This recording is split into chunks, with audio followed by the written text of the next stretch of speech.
ಜ್ಞಾನ ಸಂಹಿತ ಮಾಸಪತ್ರಿಕೆ ಡಿಸೆಂಬರ್ 2024. ಮಿತ್ರ ಜ್ಯೋತಿ digital library. ಮಿತ್ರ ಜ್ಯೋತಿ CA. Site number ಪೀಡಡ 18ನೇ ಅಡ್ಡ ರಸ್ತೆ, 31ನೇ ಮುಖ್ಯ ರಸ್ತೆ, ಸೆಕ್ಟಾರ್ 1, ನಿಪ್ನ ಹಿಂಭಾಗ, HSR layout, Bengaluru 560102, 91 country code, 80 city code, ದೂರವಾಣಿ 0 2258762322587625. Email imoy.theblibrary@gmail.com. Website www.mitrajyothi.org. ಪ್ರತಿಕರಣ ಹಕ್ಕು ತಿದ್ದುಪಡಿ ಪ್ರಕಟಣೆ. ಸುಲಭವಾಗಿ ಲಭ್ಯವಾಗುವ ಈ ಪುಸ್ತಕ ಡೇಸಿ ಧ್ವನಿ ಮುದ್ರಣವನ್ನು, ಸಾಮಾನ್ಯ ಮುದ್ರಣ ಪ್ರತಿಯನ್ನು ಓದಲಾಗದ ದೃಷ್ಟಿ ವಿಶೇಷ ಚೇತನರಿಗಾಗಿ ಹಾಗೂ ಮುದ್ರಣ ಪ್ರತಿಯನ್ನು ಓದಲು ಅಸಮರ್ಥರಾದವರಿಗಾಗಿ ಮಿತ್ರ ಜ್ಯೋತಿ ಸಂಸ್ಥೆಯಿಂದ ವಿಶೇಷವಾಗಿ ತಯಾರಿಸಲಾಗಿದೆ. ಮಿತ್ರ ಜ್ಯೋತಿಯ ವಿಳಾಸ: CA ಸೈಟ್ ನಂಬರ್ P22, 18ನೇ ಅಡ್ಡ ರಸ್ತೆ, 31ನೇ ಮುಖ್ಯ ರಸ್ತೆ, ಸೆಕ್ಟಾರ್ 1, ನಿಪ್ನ ಹಿಂಭಾಗ, HSR ಲೇಔಟ್, ಬೆಂಗಳೂರು 560102, ದೂರವಾಣಿ ಸಂಖ್ಯೆ 2258762322587625. ಭಾರತದ ಕೋಡ್ 91, ಬೆಂಗಳೂರಿನ ಕೋಡ್ 080. ಇಮೇಲ್ ವಿಳಾಸ imoy.theblibrary@gmail.com. Website www.mitrajyothi.org. ಈ ಪುಸ್ತಕ ಡೇಸಿ ಧ್ವನಿ ಮುದ್ರಣವನ್ನು 24 ಜುಲೈ 2014ರಲ್ಲಿ ಭಾರತದಲ್ಲಿ ಊರ್ಜಿತಗೊಂಡ ಮರಾಕೇಶ್ ಕರಾರಿನಂತೆ ಹಾಗೂ 1957ರ ಪ್ರತಿಕರಣ ಹಕ್ಕು ಕಾಯ್ದೆ ಪ್ರಕರಣ 52 1 ಝೈದ್ ಭ ಪ್ರಕಾರ ಮುದ್ರಣ ಪ್ರತಿಯನ್ನು ಓದಲು ಅಸಮರ್ಥರಾದವರಿಗಾಗಿ ಮಾತ್ರ ವಿತರಿಸಲು ತಯಾರಿಸಲಾಗಿದೆ. ಮೂಲ ಪ್ರಕಟಣೆಯಿಂದ ಸುಲಭವಾಗಿ ಲಭ್ಯವಾಗುವ ಶೈಲಿಗೆ ಪರಿವರ್ತಿಸಲ್ಪಟ್ಟ ಈ ಪುಸ್ತಕ ಡೇಸಿ ಧ್ವನಿ ಮುದ್ರಣವನ್ನು ಬಳಸಲು ಮುದ್ರಣ ಪ್ರತಿಯನ್ನು ಓದಲು ಅಸಮರ್ಥರಾದವರಿಗೆ ಮಾತ್ರ ಅನುಮತಿಯಿದೆ. ಇದರ ಹೆಚ್ಚಿನ ಪ್ರತಿಗಳ ತಯಾರಿಕೆ ಅಥವಾ ಸಾಮಾನ್ಯ ಮುದ್ರಣ ಪ್ರತಿಯನ್ನು ಓದಲು ಸಮರ್ಥರಾದ ಯಾರಿಗೆ ಆಗಲಿ ಇದನ್ನು ವಿತರಿಸುವುದು ಅಥವಾ ಬೇರೆ ಯಾವುದೇ ರೀತಿಯ ವಾಣಿಜ್ಯ ವ್ಯಾಪಾರಕ್ಕೆ ಈ ಪುಸ್ತಕ ಡೇಸಿ ಧ್ವನಿ ಮುದ್ರಣದ ಬಳಸುವಿಕೆಯನ್ನು ಕಟ್ಟುನಿಟ್ಟಾಗಿ ನಿಷೇಧಿಸಲಾಗಿದೆ. ಹಾಗೆ ಬಳಸುವವರ ವಿರುದ್ಧ ಕಾನೂನಾತ್ಮಕವಾಗಿ ಕಠಿಣ ಕ್ರಮಗಳನ್ನು ಕೈಗೊಳ್ಳಲಾಗುವುದು. ಸಂಪಾದಕೀಯ: ಪ್ರಿಯ ಓದುಗರೇ, ಮಿತ್ರ ಜ್ಯೋತಿ ಸಂಸ್ಥೆಯಲ್ಲಿ 5 ಜನವರಿ 2025ರಿಂದ 18 ವರ್ಷ ಮೇಲ್ಪಟ್ಟ ದ್ವಿತೀಯ PUC ತೇರ್ಗಡೆ ಹೊಂದಿರುವ ದೃಷ್ಟಿ ವಿಶೇಷ ಚೇತನರಿಗಾಗಿ NIIT ಇಂದ ಪ್ರಮಾಣೀಕರಿಸಲ್ಪಟ್ಟ 3 ತಿಂಗಳ ಕಂಪ್ಯೂಟರ್ ತರಬೇತಿ ಕಾರ್ಯಕ್ರಮ ಪ್ರಾರಂಭವಾಗುತ್ತಿದೆ. ಈ ತರಬೇತಿಯು ಕಂಪ್ಯೂಟರ್ ಶಿಕ್ಷಣದೊಂದಿಗೆ ಚಲನಶೀಲತೆಯ ತರಬೇತಿ, ಇಂಗ್ಲಿಷ್ ಕಲಿಕೆ, ವ್ಯಕ್ತಿತ್ವ ವಿಕಸನ, ಕಾನೂನು ಮಾಹಿತಿ, ಆರೋಗ್ಯದ ಅರಿವು, ಉದ್ಯೋಗ ಮತ್ತು ಸಂದರ್ಶನಕ್ಕೆ ತಯಾರಿ ಮುಂತಾದ ಇತರ ಚಟುವಟಿಕೆಗಳನ್ನು ಒಳಗೊಂಡಿದೆ. ಈ ತರಬೇತಿ ಕಾರ್ಯಕ್ರಮಕ್ಕೆ ನೋಂದಾಯಿಸಿಕೊಳ್ಳಲು ಕಡೆಯ ದಿನಾಂಕ 4 ಜನವರಿ 2025. ಈ ಮಾಹಿತಿಯನ್ನು ಎಲ್ಲರಿಗೂ ತಿಳಿಸಲು ಈ ಮೂಲಕ ಕೋರಿಕೊಳ್ಳುತ್ತೇವೆ. ಆಸಕ್ತರು ನೋಂದಾಯಿಸಿಕೊಳ್ಳಲು ಅಥವಾ ಇತರೆ ಹೆಚ್ಚಿನ ಮಾಹಿತಿಗಾಗಿ ದೂರವಾಣಿ ಮೂಲಕ ಮಿತ್ರ ಜ್ಯೋತಿಯ ಸಿಬ್ಬಂದಿಗಳನ್ನು ಸಂಪರ್ಕಿಸಬಹುದು. ಪ್ರಪ್ರಥಮ ಬಾರಿಗೆ 28 ಡಿಸೆಂಬರ್ 2024ರಂದು ವಿಜಯಪುರದಲ್ಲಿ ದೃಷ್ಟಿ ವಿಶೇಷ ಚೇತನರ ಕನ್ನಡ ಸಾಹಿತ್ಯ ಸಮ್ಮೇಳನವನ್ನು ಆಯೋಜಿಸಲಾಗುತ್ತಿದೆ. ಈ ಐತಿಹಾಸಿಕ ಸಾಹಿತ್ಯ ಸಮ್ಮೇಳನದಲ್ಲಿ ಎಲ್ಲರೂ ಹೆಚ್ಚಿನ ಸಂಖ್ಯೆಯಲ್ಲಿ ಭಾಗವಹಿಸಿ ಈ ಕಾರ್ಯಕ್ರಮವನ್ನು ಆನಂದಿಸಿ ಯಶಸ್ಸುಗೊಳಿಸಿ. ಎಲ್ಲರಿಗೂ ಅಂತಾರಾಷ್ಟ್ರೀಯ ವಿಶೇಷ ಚೇತನರ ದಿನಾಚರಣೆಯ ಹಾಗೂ ಕ್ರಿಸ್ಮಸ್ ಹಬ್ಬದ ಶುಭಾಶಯಗಳು. ಶಾರದಾ ಸಮಿತಿಯ ಅಧ್ಯಕ್ಷರು ಮತ್ತು ಮಾರ್ಗದರ್ಶಕರು ಡಾಕ್ಟರ್ ಮಧು ಸಿಂಘಾಲ್. ಸಂಪಾದಕರು, ಪರಿಕಲ್ಪನೆ ಮತ್ತು ಸಂಯೋಜನೆ ಶ್ರೀಮತಿ ಶಾರದಾ. ತಾಂತ್ರಿಕ ಪರಿಣಿತಿ ಮತ್ತು ಬ್ರೈಲ್ ಮುದ್ರಣ ಶ್ರೀ ಗುರುವಾರ ಸಂಗಮೇಶ, ಶ್ರೀಮತಿ ಶೋಭಾ ಕುಮಾರಿ ಅಣಿಯಮ. ಪರಿವಿಡಿ: ಒಂದು ಚಿಂತನ್ ವೆಂಬೆಗೆ ಅಂಟಿಕೊಂಡ ಬದುಕು. 2 ನುಡಿಮುತ್ತುಗಳು. 3 ಮಾಹಿತಿ ಕರ್ನಾಟಕ ರಾಜ್ಯ ಸರ್ಕಾರಿ ಅಂಧ ನೌಕರರ ಸಂಘದ ಪ್ರಕಟಣೆ. 4 ಕ್ರಿಸ್ಮಸ್ ಹಬ್ಬ ಕಲಾತ್ಮಕ ವಿನ್ಯಾಸ, ಕಣ್ಸೆಳೆವ ದೃಶ್ಯ ವೈಭವ. ಕ್ರಿಸ್ಮಸ್ ಗೋದಲಿಗಳು. 5 ಸಾಧನೆ ನಿತೇಶ್. ಬಂಗಾರದಂಥ ಸ್ಫೂರ್ತಿ ಕಥನ. 6 ವ್ಯಕ್ತಿತ್ವ ವಿಕಸನಚಿತ್ತವಿರಲಿ ವಾಸ್ತವದತ್ತ, ಮೈಂಡ್ಫುಲ್ ಆದರೆ ಬದುಕು ವಂಡರ್ಫುಲ್. 7 ಆರೋಗ್ಯ ಚಳಿಗಾಲ. ಮೈಭಾರ. 8 ಅಚ್ಚರಿ ಮೋಟರ್ ಬೈಕಿಗೊಂದು ಮಂದಿರ. 9 ಆಚರಣೆ ಸೆಪ್ಲಿಕಿಯೋಕ್ಯಾನಂ. ನಾಯಿಗೆ ಶಿಲುಬೆ ಶಿಕ್ಷೆ, ಹೆಬ್ಬಾತಿಗೆ ಗೌರವ. 10 ಚಿಣ್ಣರ ಪುಟ. ಅ ಬಾವಿಗೆ ಬಿದ್ದ ಕತ್ತೆ. ಆ ಸಮತೋಲನ ಆಹಾರ. 11 ಅಡುಗೆ ಮನೆ ಸಂಜೆಯ ಸ್ವಾದಕ್ಕೆ ಸ್ನ್ಯಾಕ್ಸ್ ಮೆರುಗು. 12 ಮಿತ್ರ ಜ್ಯೋತಿ ವಾರ್ತೆ. 1 ಚಿಂತನ. ರೆಂಬೆಗೆ ಅಂಟಿಕೊಂಡ ಬದುಕು. ಒಂದಾನೊಂದು ದೇಶದ ರಾಜನಿಗೆ ಒಂದು ಅಪರೂಪದ ಹವ್ಯಾಸ ಇತ್ತು. ಅದೆಂದರೆ ಗಿಡುಗ ಸಾಕುವುದು. ಇದನ್ನರಿತ ಬಂಧು ಮಿತ್ರರು ಅವನಿಗೆ ಉಡುಗೊರೆ ಕೊಡಬೇಕಾಗಿ ಬಂದಾಗ ಗಿಡುಗಗಳನ್ನೇ ಕೊಡುತ್ತಿದ್ದರು. ರಾಜನ ಹುಟ್ಟುಹಬ್ಬ ಬಂತು. ದೂರದ ದೇಶದ ರಾಜನೊಬ್ಬ ಅವನ ರಾಜ್ಯದಲ್ಲಿ ಮಾತ್ರ ಸಿಗುವ ಅಪರೂಪದ ಉತ್ಕೃಷ್ಟ ಜಾತಿಯ ಒಂದು ಜೊತೆ ಗಿಡುಗಗಳನ್ನು ಕಳುಹಿಸಿದ. ಅದರ ಒಂದು ವಿಶೇಷ ಏನೆಂದರೆ ಅವು ಎತ್ತರಕ್ಕೆ ಹಾರುವುದಿಲ್ಲ. ಅವಕ್ಕೆ ತರಬೇತಿ ನೀಡಬೇಕು.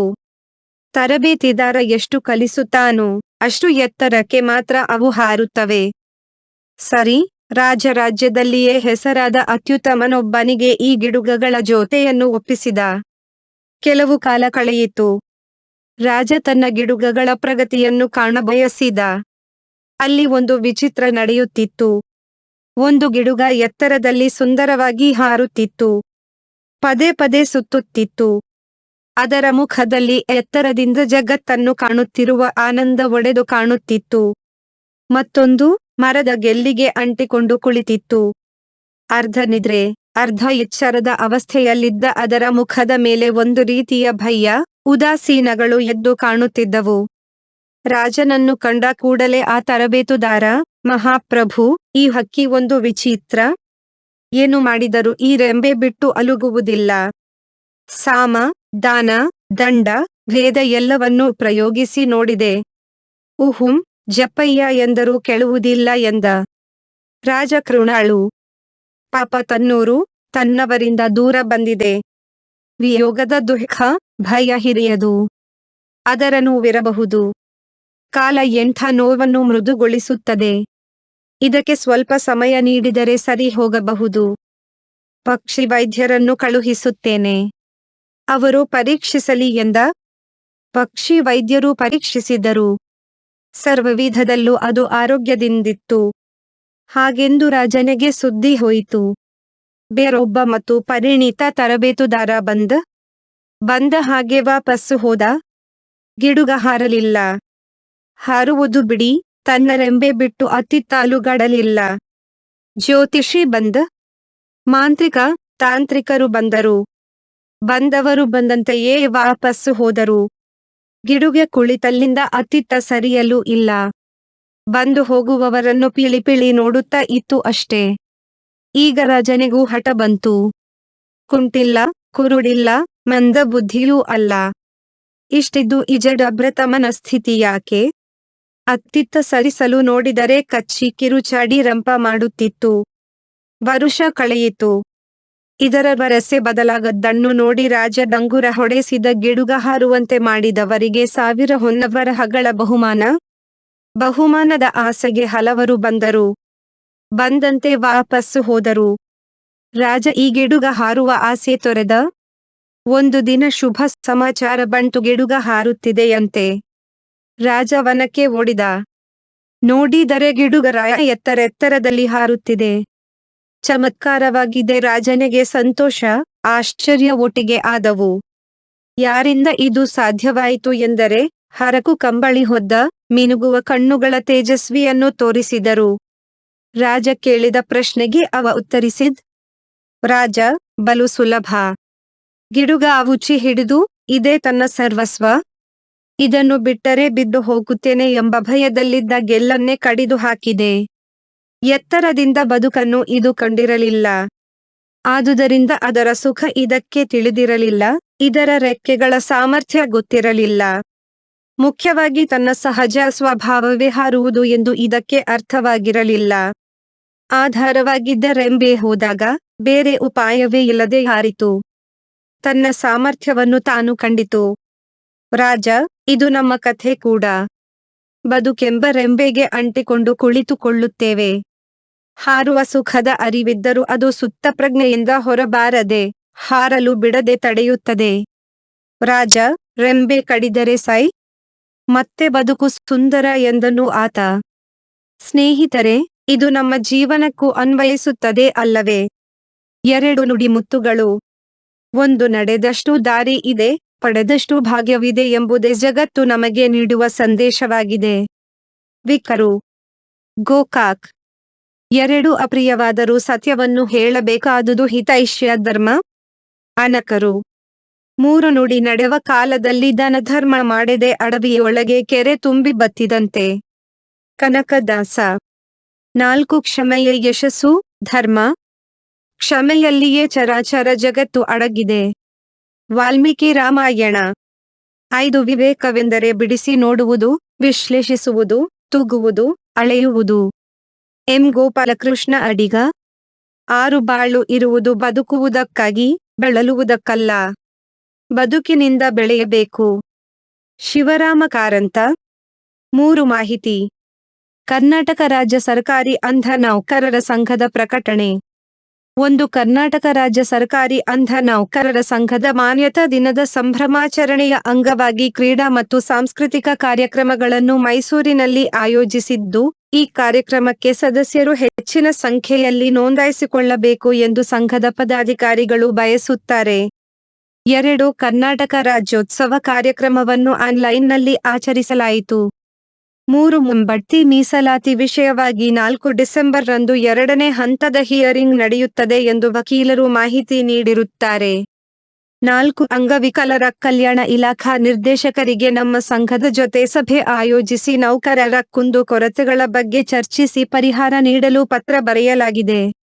ನಮ್ಮ ಸಂಘದ ಸದಸ್ಯರು ತಮ್ಮ ಕುಂದು ಕೊರತೆಗಳನ್ನು ಸಂಘದ ಪದಾಧಿಕಾರಿಗಳ ಗಮನಕ್ಕೆ ತರಲು ಕೋರಿದೆ. 5 ಹೊಸದಾಗಿ ನೇಮಕಗೊಂಡ ನೌಕರರು ಸಂಘದ ಸದಸ್ಯರಾಗಲು ಕೋರಿದೆ. 6 ಸಂಘದ ದೂರವಾಣಿ ಸಂಖ್ಯೆಗಳನ್ನು ನೀಡಲಾಗಿರುತ್ತದೆ. ಯಾವುದೇ ಸಮಸ್ಯೆ ಇದ್ದರೂ ಕರೆ ಮಾಡಲು ಕೋರಿದೆ. ಅಧ್ಯಕ್ಷರು 9141154262. ಪ್ರಧಾನ ಕಾರ್ಯದರ್ಶಿ 9141154261. 7 ಸಂಘದ ಸಕ್ರಿಯ ಸದಸ್ಯರ ಒಮ್ಮತದ ಮೇರೆಗೆ ಜೂಮ್ ತಂತ್ರಾಂಶ ಖರೀದಿಸಿ ಆನ್ಲೈನ್ ಮೂಲಕ ಕರ್ತವ್ಯಕ್ಕೆ ಸಂಬಂಧಿಸಿದ ಮಾಹಿತಿಗಳನ್ನು ನೀಡಲಾಗುತ್ತದೆ. 4 ಕ್ರಿಸ್ಮಸ್ ಹಬ್ಬ. ಕಲಾತ್ಮಕ ವಿನ್ಯಾಸ, ಕಣ್ಸೆಳೆವ ದೃಶ್ಯ ವೈಭವ. ಕ್ರಿಸ್ಮಸ್ ಗೋದಲಿಗಳು. ಕ್ರಿಸ್ಮಸ್ ಸಮಯದಲ್ಲಿ ಜಗತ್ತಿನ ವಿವಿಧೆಡೆಗಳಲ್ಲಿ ಕ್ರೈಸ್ತರ ಚರ್ಚ್ ಮತ್ತು ಮನೆಗಳಲ್ಲಿ ಕಾಣಿಸುವ ಒಂದು ಸುಂದರ ದೃಶ್ಯ ಕ್ರಿಸ್ಮಸ್ ಗೋದಲಿ. ಕ್ರಿಸ್ತ ಜನನದ ಸುಂದರ ದೃಶ್ಯ ರೂಪಕ ಇದು. ಇದಕ್ಕೆ Christmas crib, Jesus creche, nativity scene ಮುಂತಾದ ಹೆಸರುಗಳಿವೆ. ಮಣ್ಣಿನಿಂದ ಆರಂಭಿಸಿ ಟೆರಾಕೋಟಾ, ಮರ, ಗಾಜು, ಪೇಪರ್ ಮ್ಯಾಶೆ, ಕಾಗದ ಇತ್ಯಾದಿಗಳಿಂದ ತಯಾರಾಗುವ ಗೋದಲಿಗಳಲ್ಲಿ ಅಪರಿಮಿತ ವೈವಿಧ್ಯಗಳಿವೆ. ಕೆಲವು ದೇಶಗಳಲ್ಲಿ ಅಲ್ಲಿನ ಸಂಸ್ಕೃತಿ, ಸಂಪ್ರದಾಯಗಳ ಜೊತೆಗೆ ಸೇರಿ ಗೋದಲಿ ವಿಶೇಷ ರೂಪ ಪಡೆದಿದೆ. ಇಟಲಿಯ ಒಂದು ಕಿರು ಪಟ್ಟಣ ಅಸಿಸಿಯ ಸಂತ ಫ್ರಾನ್ಸಿಸ್ ಕ್ರಿಸ್ತಶಕ 1223ರಲ್ಲಿ ಪವಿತ್ರ ಭೂಮಿ ಬೆತ್ಲೆಹೆಮ್ಗೆ ತೀರ್ಥಯಾತ್ರೆ ಕೈಗೊಂಡಿದ್ದರು.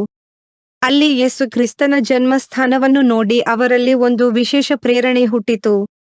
ಅವರು ತಮ್ಮ ಹಳ್ಳಿಗೆ ಮರಳಿ ಬಂದಾಗ ಕ್ರಿಸ್ಮಸ್ ಹಬ್ಬ ಸಮೀಪಿಸಿತ್ತು. ತಮ್ಮ ನೆಚ್ಚಿನ ಅನುಯಾಯಿ ಜಿಯೋವನೆಯನ್ನು ಕರೆದು ಗ್ರಚೋ ಎಂಬ ಬೆಟ್ಟದ ಗುಹೆಯೊಳಗೆ ಕ್ರಿಸ್ತ ಜನನದ ದೃಶ್ಯ ರೂಪಕ ತಯಾರಿಸಲು ಹೇಳಿದರು. ಬೆತ್ಲೆಹೆಮ್ನಲ್ಲಿ ಹುಟ್ಟಿದ ಮಗುವಿನ ಸ್ಮರಣೆಯನ್ನು ನಮ್ಮ ನೆಲದಲ್ಲಿ ಜೀವ ತಳೆಯುವಂತೆ ಮಾಡಬೇಕು. ಪವಿತ್ರ ಶಿಶು ಒಂದು ಕತ್ತೆ ಮತ್ತು ಎತ್ತಿನ ನಡುವೆ ಮೇವಿನ ತೊಟ್ಟಿಯಲ್ಲಿ ಮಲಗಿರುವ ದೃಶ್ಯವನ್ನು ನನ್ನ ಜೊತೆಗೆ ನಮ್ಮ ಜನರೆಲ್ಲ ಕಣ್ಣಾರೆ ನೋಡಬೇಕು. ಅದಕ್ಕಾಗಿ ತಯಾರಿ ಮಾಡು ಎಂದು ಸಂತ ಫ್ರಾನ್ಸಿಸ್ ಹೇಳಿದರು. ಜಿಯೋವನಿ ಅವರ ಆಣತಿಯನ್ನು ಈಡೇರಿಸಿದ. 24 ಡಿಸೆಂಬರ್ ರಾತ್ರಿ ಗ್ರಚೋದ ಗುಹೆ ಬೆತ್ಲೆಹೆಮ್ನ ಪವಿತ್ರ ಗೋದಲಿಯಾಗಿ ಬದಲಾಗಿತ್ತು. ಮೊಂಬತ್ತಿ ಮತ್ತು ದೀವಟಿಗೆಗಳ ಬೆಳಕಿನಲ್ಲಿ ಗೋದಲಿಯ ನಡುವೆ ಜೀವಂತ ಪಾತ್ರಧಾರಿಗಳು ನಿಂತಿದ್ದರು. ಗುಹೆಯ ನಡುವೆ ತೊಟ್ಟಿಲಲ್ಲಿ ಮಲಗಿದ ಬಾಲ ಯೇಸುವಿನ ವೇಷದ ಹಸುಳೆ, ಪಕ್ಕದಲ್ಲಿ ನಿಂತಿದ್ದ ಮೇರಿ ಮತ್ತು ಜೋಸೆಫ್ನ ಪಾತ್ರಧಾರಿಗಳು, ಸಮೀಪದಲ್ಲಿ ಕತ್ತೆ ಮತ್ತು ಎತ್ತು. ಆಸೀಸಿ ಮತ್ತು ಸಮೀಪದ ಊರುಗಳಿಂದ ಬಂದ ಜನರಿಗೆ ಈ ದೃಶ್ಯ ನೋಡಿ ರೋಮಾಂಚನವಾಗಿತ್ತು. ಜನರಿಗೆ ಸಾಕ್ಷಾತ್ ಯೇಸು ಕ್ರಿಸ್ತನ ದರ್ಶನ ಮಾಡಿದ ಅನುಭವ ಆಯಿತು. ಆ ತನಕ ಜನರು ಎಂದು ನೋಡಿರದ ಅದ್ಭುತ ಕ್ರಿಸ್ಮಸ್ ರಾತ್ರಿಯಾಗಿತ್ತು ಅದು. ಆಸೀಸಿಯ ಸಂತ ಫ್ರಾನ್ಸಿಸ್ ಅವರ ಪ್ರೇರಣೆಯಿಂದ ರಚನೆಯಾಗಿದ್ದ ಸರಳ, ಸುಂದರ ಗೋದಲಿಯ ರಚನೆ ಬೇಗನೆ ಇಟಲಿಯ ಸುತ್ತ ವ್ಯಾಪಿಸಿತು. 8 ಶತಮಾನಗಳಲ್ಲಿ ಹಲವು ರೂಪಗಳಲ್ಲಿ ಬೆಳೆಯುತ್ತಾ ಹೋದ ಈ ಆಚರಣೆ ಇಂದು ವೈವಿಧ್ಯಮಯ ರೂಪಗಳನ್ನು ತಳೆದಿದೆ. ಮಿನಿಯೇಚರ್ ಗೊಂಬೆ ಸೆಟ್ಗಳಿಂದ ಆರಂಭಿಸಿ ಥೀಮ್ ಪಾರ್ಕ್ ಗಾತ್ರದ ಪ್ರದರ್ಶನಗಳ ತನಕ ಅದ್ಭುತ ಮಾದರಿಗಳು ಜಗತ್ತನ್ನು ವ್ಯಾಪಿಸಿವೆ.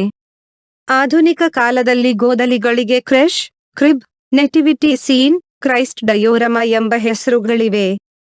ಏಸು ಜನನದ ರೂಪಕಕ್ಕೆ ಪ್ರತಿಯೊಂದು ಹೆಸರಿಗೂ ಅದರದ್ದೇ ಆದ ವ್ಯಾಖ್ಯಾನ ಇದೆ.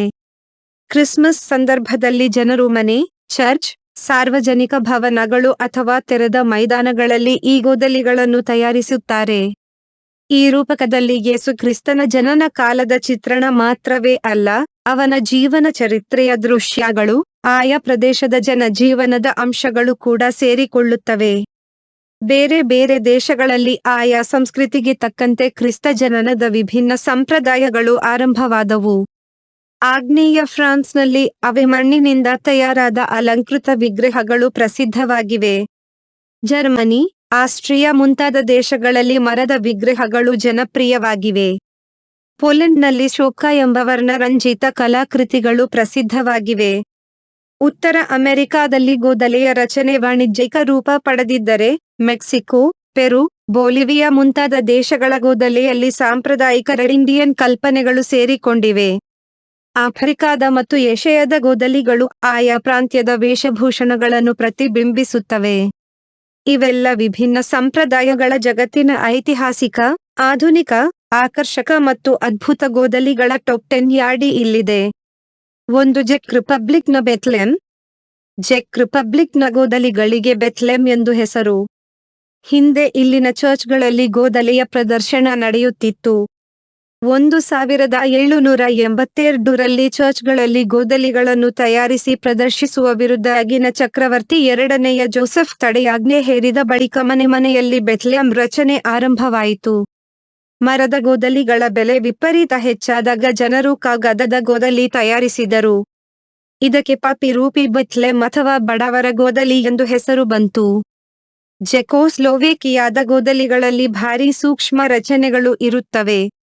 ಇಲ್ಲಿನ ಕಲಾಕಾರರು, ಚಿತ್ರಕಾರರು ಮತ್ತು ಶಿಲ್ಪಿಗಳಿಗೆ ವೈಭವೋಪೇತ ಗೋದಲಿಗಳನ್ನು ತಯಾರಿಸುವುದು ಒಂದು ಹೆಮ್ಮೆಯ ಕಾಯಕವಾಯಿತು. ಚೆಕೋಸ್ಲೋವೇಕಿಯಾದಲ್ಲಿ 1920ರಿಂದ ಗಾಜಿನ ಕಲಾಕೃತಿಗಳ ಶೈಲಿ ಆರಂಭವಾಯಿತು. ಈ ಕಲೆಯ ಶಿಕ್ಷಕರಾಗಿದ್ದ ಜಾರೋಸ್ಲಾವ್ ಬೈಕ್ಟಾ ತಮ್ಮ ಶಿಷ್ಯರೊಡನೆ ಸೇರಿ ಗಾಜಿನ ಪ್ರತಿಮೆಗಳನ್ನು ತಯಾರಿಸುತ್ತಿದ್ದರು.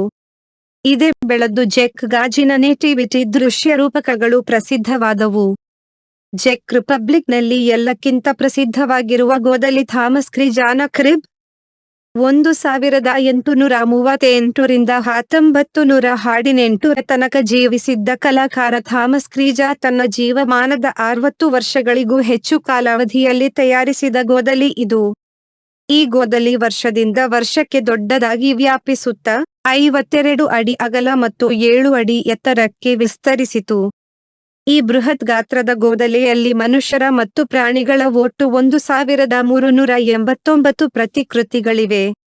ಇವುಗಳಲ್ಲಿ 133 ಯಾಂತ್ರಿಕ ಮೂರ್ತಿಗಳು ಚಲಿಸುತ್ತವೆ. ಈ ದೃಶ್ಯವನ್ನು ಚೆಕ್ ರಿಪಬ್ಲಿಕ್ನ ಜಿಂದ್ರಿಶೂವ್ಹ್ರದೆಕ್ ಎಂಬಲ್ಲಿ ಪ್ರದರ್ಶನಕ್ಕೆ ಇರಿಸಲಾಗಿದೆ. 1998ರಲ್ಲಿ ಇದನ್ನು ಜಗತ್ತಿನ ಅತಿ ದೊಡ್ಡ ಯಾಂತ್ರಿಕ ಕ್ರಿಸ್ತ ಜನನದ ರೂಪಕ ಎಂದು ವಿಶ್ವ ದಾಖಲೆಗಳ ಗಿನ್ನೆಸ್ ಬುಕ್ ಘೋಷಿಸಿತು. ಈ ದಾಖಲೆ 2013ರ ತನಕ ಇತ್ತು. 2. ಪೋರ್ಚುಗಲ್ನ ಯಾಂತ್ರಿಕ ಗೋದಲಿ. ಪೋರ್ಚುಗಲ್ನ ಗೋದಲಿಗಳು ಬೊರೋಕ್ ಎಂಬ ಐತಿಹಾಸಿಕ ವಾಸ್ತುಶೈಲಿಗೆ ಪ್ರಸಿದ್ಧವಾಗಿವೆ. ಇಂದಿಗೂ ಇಂತಹ ಗೋದಲಿಗಳನ್ನು ಲಿಸ್ಟನ್ನ ಕೆಥೆಡ್ರಲ್ ಮತ್ತು ಚರ್ಚ್ಗಳಲ್ಲಿ ಕಾಣಬಹುದು. ಉತ್ತರ ಪೋರ್ಚುಗಲ್ನ ಸಾವೊ ಪಾಯೊ ಡಿ ಒಲಿರೋಸ್ ಎಂಬಲ್ಲಿ ಜಗತ್ತಿನ ಅತಿ ದೊಡ್ಡ ಯಾಂತ್ರಿಕ ಗೋದಲಿಯ ರಚನೆಯಾಗಿದೆ. ಇದಕ್ಕೆ ಕವಾಲಿಂಗ್ ಹೋ ಕ್ರಿಬ್ ಎಂದು ಹೆಸರು. 20,000 ಚದರಡಿ ವಿಶಾಲ ಪ್ರದೇಶದಲ್ಲಿ 7,000ಕ್ಕೂ ಹೆಚ್ಚು ವಿಗ್ರಹಗಳನ್ನು ಸೇರಿಸಿರುವ ಬೃಹತ್ ಗಾತ್ರದ ಕೌತುಕಮಯ ರಚನೆ ಇದು. ಇಲ್ಲಿ ಗೋದಲಿಗಳಲ್ಲಿ ಸಾಂಪ್ರದಾಯಿಕವಾಗಿ ಕಾಣಿಸಿಕೊಳ್ಳುವ ಯೇಸು, ಜೋಸೆಫ್, ಮೇರಿ, ಕುರಿಗಾಹಿಗಳು ಮತ್ತು ಮೆಜೈಗಳ ಜೊತೆಗೆ ಪೋರ್ಚುಗೀಸ್ ಸಂಸ್ಕೃತಿಯ ಪ್ರತೀಕವಾದ ಕಲಾಕಾರರು, ಕರಕುಶಲ ವಸ್ತುಗಳ ತಯಾರಕರು, ದಂತಕಥೆಗಳ, ಧಾರ್ಮಿಕ ಮತ್ತು ಚಾರಿತ್ರಿಕ ನಾಯಕರ ಪ್ರತಿಮೆಗಳು ಇವೆ.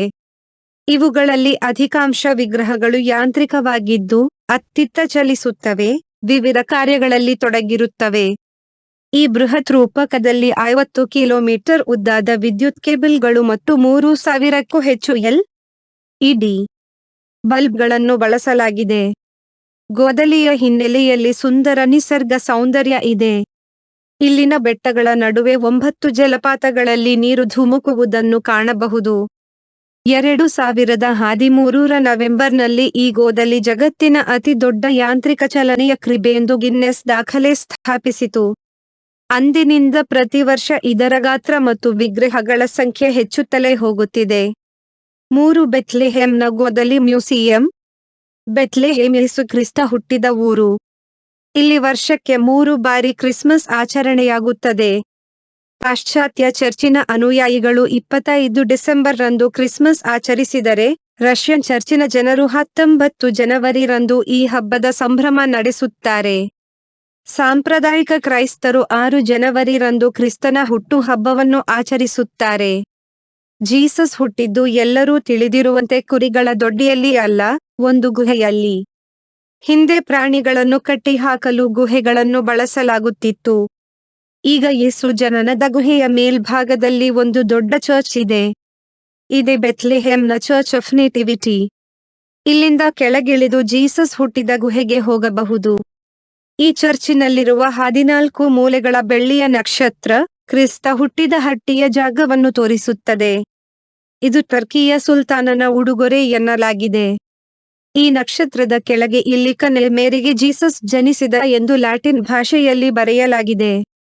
13ನೇ ಶತಮಾನದಲ್ಲಿ ಅಸಿಸಿಯ ಸಂತ ಫ್ರಾನ್ಸಿಸ್ ಇದೇ ಚರ್ಚಿಗೆ ಭೇಟಿ ನೀಡಿ, ಗೋದಲಿಯ ರಚನೆಗೆ ಪ್ರೇರಣೆ ಪಡೆದಿದ್ದರು. ಈ ಚರ್ಚಿನ ಸಮೀಪ ಇಂದು ಒಂದು ಸುಪ್ರಸಿದ್ಧ ಮ್ಯೂಸಿಯಂ ಇದೆ. ಇದೆ ಇಂಟರ್ನ್ಯಾಷನಲ್ ನೇಟಿವಿಟಿ ಮ್ಯೂಸಿಯಂ. ಈ ಮ್ಯೂಸಿಯಂನಲ್ಲಿ ಜಗತ್ತಿನ ಸುತ್ತಲಿಂದ ಕಾಣಿಕೆಯಾಗಿ ಬಂದ 200ಕ್ಕೂ ಹೆಚ್ಚು ಗೋದಲಿಗಳಿವೆ. ನುರಿತ ಕಲಾಕಾರರು ನಿರ್ಮಿಸಿದ ವಿವಿಧ ಶೈಲಿಯ ಮತ್ತು ಗಾತ್ರದ ಗೋದಲಿಗಳಿವು. ಆಫ್ರಿಕಾದ ಮರದ ಕೆತ್ತನೆಯ ಗೋದಲಿಯಿಂದ ಹಿಡಿದು ಕೋಲ್ಕತ್ತಾದಿಂದ ಬಂದ ಭಾರತೀಯ ಶೈಲಿಯ ಗೋದಲಿಯ ತನಕ ಇಲ್ಲಿ ಕ್ರಿಸ್ತ ಜನನ ದೃಶ್ಯದ ಅದ್ಭುತ ಮಾದರಿಗಳನ್ನು ಕಾಣಬಹುದು. ಜಗತ್ತಿನ ಎಲ್ಲೆಡೆಗಳಿಂದ ಕಾಣಿಕೆಗಳು ಬರುತ್ತಿರುವ ಕಾರಣ ಈ ಸಂಗ್ರಹ ದೊಡ್ಡದಾಗಿ ಬೆಳೆಯುತ್ತಲೇ ಇದೆ. 4 ವ್ಯಾಟಿಕನ್ನ ಗೋದಲಿ. ಕ್ರೈಸ್ತ ಧರ್ಮದ ಪ್ರಧಾನ ಧಾರ್ಮಿಕ ಕೇಂದ್ರ ಇರುವುದು ವ್ಯಾಟಿಕನ್ನಲ್ಲಿ. ರೋಮನ್ ಕೆಥೋಲಿಕ್ ಪಂಥದ ಧರ್ಮಗುರುಗಳ ಅಧಿಕೃತ ನಿವಾಸ ಇರುವುದು ಇಲ್ಲಿ. ಇಲ್ಲಿನ ಕ್ರಿಬ್ ಜಗತ್ತಿನ ಜನಪ್ರಿಯ ಗೋದಲಿಗಳಲ್ಲಿ ಒಂದಾಗಿದೆ. 1982ರಲ್ಲಿ ಆಗಿನ ಪೋಪ್ ಆಗಿದ್ದ ದ್ವಿತೀಯ ಜಾನ್ ಪಾಲ್ ಅವರು ವ್ಯಾಟಿಕನ್ ಪಟ್ಟಣದ ಪಿಯಾಜಾ ಸಾನ್ ಪಿಯೆಟ್ರೋ ಎಂಬಲ್ಲಿರುವ ಬೃಹತ್ ಕ್ರಿಸ್ಮಸ್ ವೃಕ್ಷದ ಮುಂದೆ ಕ್ರಿಸ್ತ ಜನನ ದೃಶ್ಯ ರೂಪಕ ಪ್ರದರ್ಶಿಸುವ ಸಂಪ್ರದಾಯ ಆರಂಭಿಸಿದ್ದರು. ಈ ಗೋದಲಿಯಲ್ಲಿ ಮನುಷ್ಯ ಗಾತ್ರದ ಸೆರಾಮಿಕ್ ವಿಗ್ರಹಗಳಿವೆ. 2006ರಲ್ಲಿ ಈ ದೃಶ್ಯದಲ್ಲಿ 17 ಹೊಸ ವಿಗ್ರಹಗಳನ್ನು, ಪ್ರತಿಕೃತಿಗಳನ್ನು ಸೇರಿಸಲಾಯಿತು. ಇವುಗಳಲ್ಲಿ ರೈತರು, ಕೊಳ್ಳಲು ವಾದಕ, ಬ್ಯಾಗ್ಪೈಪ್ ವಾದಕ ಮತ್ತು ಚಿಟಾಂಕ ಎಂಬ ಒಬ್ಬ ಕುರಿಗಾಹಿಯ ಮೂರ್ತಿಗಳು ಸೇರಿವೆ. 2007ರಲ್ಲಿ ಮ್ಯಾಥ್ಯೂನ ಗೋಸ್ಪೆಲ್ ಆಧಾರದಲ್ಲಿ ವ್ಯಾಟಿಕನ್ನ ಕ್ರಿಸ್ಮಸ್ ಕ್ರಶ್ನಲ್ಲಿ ಯೇಸುವನ್ನು ಜೋಸೆಫ್ನ ಮನೆಯಲ್ಲಿ ಜನಿಸಿದಂತೆ ತೋರಿಸಲಾಯಿತು. ಇಲ್ಲಿ ಮೇರಿ ಮತ್ತು ಬಾಲ ಯೇಸು ಒಂದು ಕೋಣೆಯಲ್ಲಿದ್ದು, ಅದರ ಎಡಭಾಗದ ಕೋಣೆಯಲ್ಲಿ ಜೋಸೆಫ್ನ ಮರದ ಕರ್ಮಶಾಲೆ ಮತ್ತು ಬಲಭಾಗದಲ್ಲಿ ವಸತಿ ಗೃಹಗಳಿದ್ದವು. ಇದರಲ್ಲಿ ಒಬ್ಬ ಬೇಕರಿ ಮಾಲೀಕ, ಮಗುವನ್ನು ಹಿಡಿದುಕೊಂಡಿರುವ ಓರ್ವ ತಾಯಿಯ ಸಹಿತ 7 ಪ್ರತಿಮೆಗಳನ್ನು ಹೊಸದಾಗಿ ಸೇರಿಸಲಾಗಿತ್ತು. ಕ್ರಿಸ್ಮಸ್ಗಿಂತ 4 ವಾರಗಳ ಮುಂಚೆಯೇ ಅಡ್ವೆಂಟ್ ಸಮಯದಲ್ಲಿ ಈ ಗೋದಲಿಯ ಪ್ರದರ್ಶನ ಆರಂಭವಾಗುತ್ತದೆ. ಆದರೆ, ಇದರಲ್ಲಿ ಬಾಲ ಯೇಸುವಿನ ಮೂರ್ತಿಯನ್ನು ಕ್ರಿಸ್ಮಸ್ ರಾತ್ರಿ ಇರಿಸಲಾಗುತ್ತದೆ. ಯೇಸುವಿನ ಜನನ ಕಾಲದ ಬಳಿಕವೇ ಗೋದಲಿಯಲ್ಲಿ ಅವನು ಕಾಣಿಸಿಕೊಳ್ಳಬೇಕು ಎಂದು ಇವರ ಲೆಕ್ಕಾಚಾರ. ಈ ಗೋದಲಿಯ ಸಾರ್ವಜನಿಕ ಪ್ರದರ್ಶನ ಜನವರಿ 7ರ ತನಕ ನಡೆಯುತ್ತದೆ. 5 ಜರ್ಮನಿಯ ಪೆಪರ್ ಕಟ್ ಗೋದಲಿ. ಕ್ರಿಸ್ಮಸ್ ಸಮಯದಲ್ಲಿ ಜರ್ಮನಿಯ ಮನೆಗಳಲ್ಲಿ ಗೋದಲಿಯ ಪ್ರದರ್ಶನ ಕಾಣಬಹುದು. ಅಲ್ಲಿ ಕೆಥೋಲಿಕ್ ಕ್ರೈಸ್ತರು ಮಾತ್ರವಲ್ಲದೆ ಪ್ರೊಟೆಸ್ಟೆಂಟ್ ಕುಟುಂಬಗಳು ಗೋದಲಿಯ ದೃಶ್ಯಗಳನ್ನು ತಯಾರಿಸುತ್ತಾರೆ. ಕ್ರಿಸ್ಮಸ್ಗೆ ಕೆಲವು ದಿನಗಳ ಹಿಂದೆಯೇ ತಯಾರಾಗಿ ನಿಲ್ಲುವ ಈ ಗೋದಲಿಗಳಲ್ಲಿ ಯೇಸುಕ್ರಿಸ್ತನನ್ನು ಇರಿಸುವುದು ಕ್ರಿಸ್ಮಸ್ ಮಾಸ್ ಈವ್ 24 ಡಿಸೆಂಬರ್ ಮಧ್ಯರಾತ್ರಿಯ ಬಳಿಕವೇ. ಇಲ್ಲಿ ಸಾಂಪ್ರದಾಯಿಕ ಟೆರಾಕೋಟಾ ಅಥವಾ ಮರದ ಗೋದಲಿಗಳು ಮಾತ್ರವಲ್ಲದೆ ಪೇಪರ್ ಕಟ್, ಕಾಗದದಲ್ಲಿ ಪೂರ್ಣ ಗೋದಲಿಯ ಚಿತ್ರ ನಿರ್ಮಿಸಿ ಅವನ್ನು ಕತ್ತರಿಸಿ ಬಳಸುವ ವಿಧಾನ ಗೋದಲಿಗಳು ಜನಪ್ರಿಯವಾಗಿವೆ.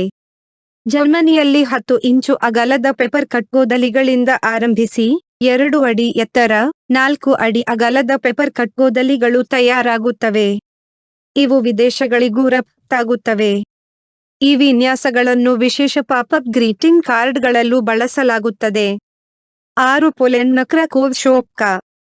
ಪೋಲೆಂಡ್ನ ಕ್ರಕೋವ್ ಎಂಬ ಪಟ್ಟಣದಲ್ಲಿ ಆರಂಭವಾದ ವಿಶಿಷ್ಟ ಗೋದಲಿ ಕ್ರಕೋವ್ ಶೋಪ್ಕಾ. ಕ್ರಾಕೋವ್ನ ವರ್ಣರಂಜಿತ, ಚಾರಿತ್ರಿಕ ಕಟ್ಟಡಗಳ ಪ್ರತಿಕೃತಿಗಳ ನಡುವೆ ಕ್ರಿಸ್ತ ಜನನದ ದೃಶ್ಯದ ಚಿತ್ರಣ ಈ ಕಲೆಯ ವಿಶೇಷವಾಗಿದೆ. ಶೋಪ್ಕಾ ಕಲೆ ಕೆಲವು ಶತಮಾನಗಳಿಂದ ಬೆಳೆದು ಬಂದಿದೆ. ಈ ಕಲಾಕಾರರು ನಿರ್ಮಿಸಿದ್ದ ಬೃಹತ್ ಕಲಾಕೃತಿಗಳ ಹಿನ್ನೆಲೆಯಲ್ಲಿ ಕ್ರಿಸ್ತ ಜನನದ ಕಥೆ ಹೇಳುವ ಬೀದಿ ನಾಟಕಗಳು ಮತ್ತು ಗೊಂಬೆಯಾಟಗಳು ನಡೆಯುತ್ತಿದ್ದವು. 19ನೆಯ ಶತಮಾನದಲ್ಲಿ ಈ ಕಲೆಯಲ್ಲಿ ಗೋದಲಿಗಳು ರೂಪುಗೊಂಡವು. ಶೋಪ್ಕಾಗಳು ಸಾಮಾನ್ಯವಾಗಿ 2 ಅಡಿ ಎತ್ತರವಾಗಿರುತ್ತವೆ. ಕೆಲವು ಅಲಂಕೃತ ಶೋಪ್ಕಾಗಳು 2 ಮೀಟರ್ ಎತ್ತರ, 3 ಮೀಟರ್ ಅಗಲವಾಗಿ ಇರುತ್ತವೆ. ಹೆಚ್ಚಿನ ಶೋಪ್ಕಾಗಳ ಕೇಂದ್ರಸ್ಥಾನದಲ್ಲಿ ಕ್ರಕೋವನ ಸೆಂಟ್ ಮೆರೀಸ್ ಬಾಸಿಲಿಕಾ ಎಂಬ ಈ ಗರ್ಜಿಯ ಪ್ರತಿಕೃತಿ ಇರುತ್ತದೆ. ಇದರ ಸುಂದರ, ವರ್ಣರಂಜಿತ ಬುರುಂಜುಗಳು ಆಕರ್ಷಕವಾಗಿವೆ. ವಾವೆಲರ ಮನೆ, ಸುಕಿಯನೀಸ್ ಭವನ ಮತ್ತು ಕ್ರಕೋವ್ನ ಬಾರ್ಬಿಷಿಯನ್ ಮುಂತಾದ ಕಟ್ಟಡಗಳ ಪ್ರತಿಕೃತಿಗಳು ಶೋಕಾದಲ್ಲಿ ಜನಪ್ರಿಯವಾಗಿವೆ. ಶೋಕಾದ ಭವನ ಯಾವುದೇ ಇರಲಿ, ಅದರ ಮೊದಲ ಮಾಳಿಗೆಯಲ್ಲಿ ಚಾರಿತ್ರಿಕ ವ್ಯಕ್ತಿಗಳ ಮೂರ್ತಿಗಳಿರುತ್ತವೆ.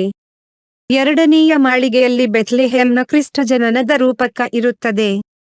ಕ್ರಿಸ್ಮಸ್ ವೇಳೆ ಮನೆಗೆ ಕೆರೋಲ್ ಹಾಡುತ್ತಾ ಹೋಗುವವರು ತಮ್ಮ ಜೊತೆಗೆ ಶೋಕಾಗಳನ್ನು ಹೊತ್ತುಕೊಂಡು ಹೋಗುತ್ತಾರೆ. ಕಲಾಕಾರರು ಶೋಕಾಗಳನ್ನು ಕ್ರಕೋವ್ನ ಬೀದಿಗಳಲ್ಲಿ ಸ್ಮರಣಿಕೆಗಳಾಗಿ ಮಾರುತ್ತಾರೆ. ಪೋಲೆಂಡ್ಗೆ ಹೋಗುವ ಪ್ರವಾಸಿಗಳು ಇವುಗಳನ್ನು ಖರೀದಿಸಿ ಸ್ಮರಣಿಕೆಯಾಗಿ ಒಯ್ಯುತ್ತಾರೆ. 7 ಪ್ರೊವೆನ್ಸ್ನ ಸ್ಯಾಂಟನ್.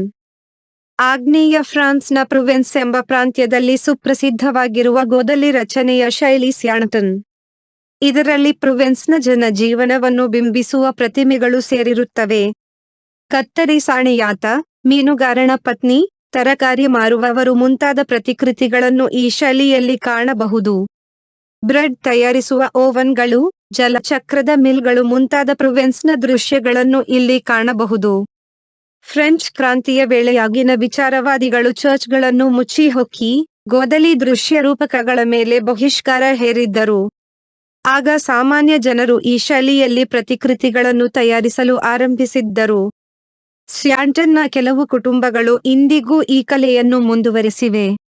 ಪ್ರೊವೆನ್ಸ್ನ ಗ್ರಿಗ್ನನ್ ಎಂಬಲ್ಲಿ 1116 ಚದರ ಮೀಟರ್ ವಿಸ್ತೀರ್ಣದ ಜಾಗವನ್ನು ವ್ಯಾಪಿಸಿರುವ ಬೃಹತ್ ಗೋದಲಿ ಜಗತ್ತಿನ ಅತಿ ದೊಡ್ಡ ಕ್ರೀಬ್ಗಳಲ್ಲಿ ಒಂದಾಗಿದೆ.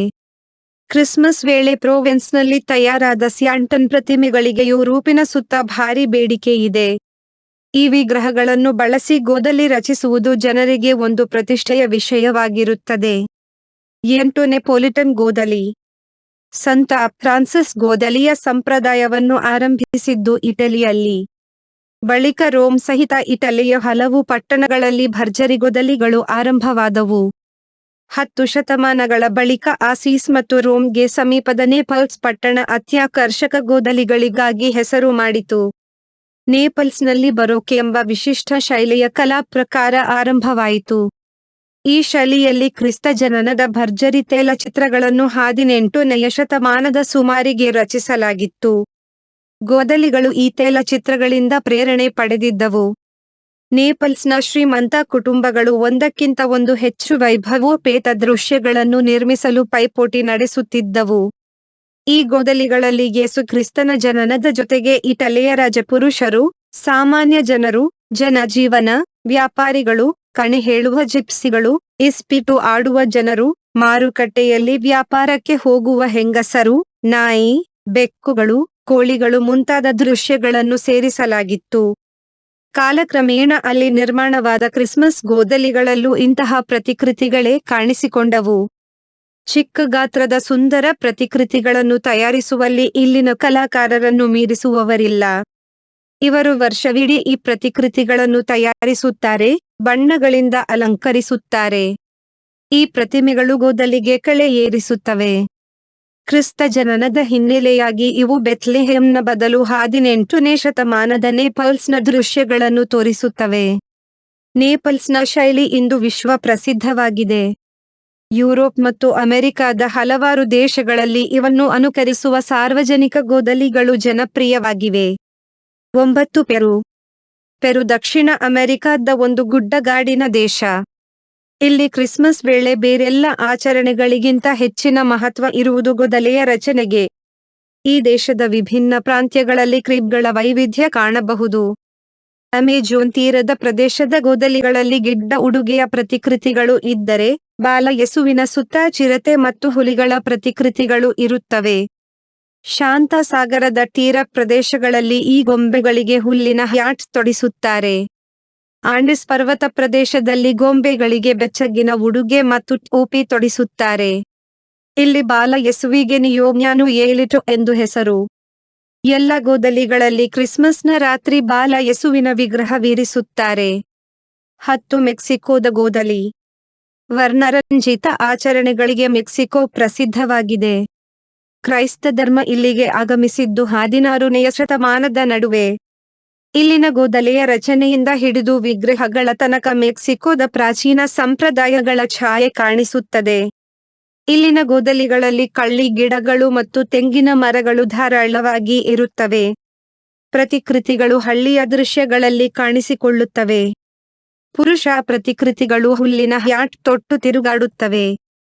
ಹೆಣ್ಣು ಪ್ರತಿಕೃತಿಗಳು ಮನೆಯಲ್ಲಿ ಟೋರ್ಟಿಲ್ಲ, ಒಂದು ಬಗೆಯ ರೊಟ್ಟಿ, ಗಳನ್ನು ತಯಾರಿಸುತ್ತವೆ.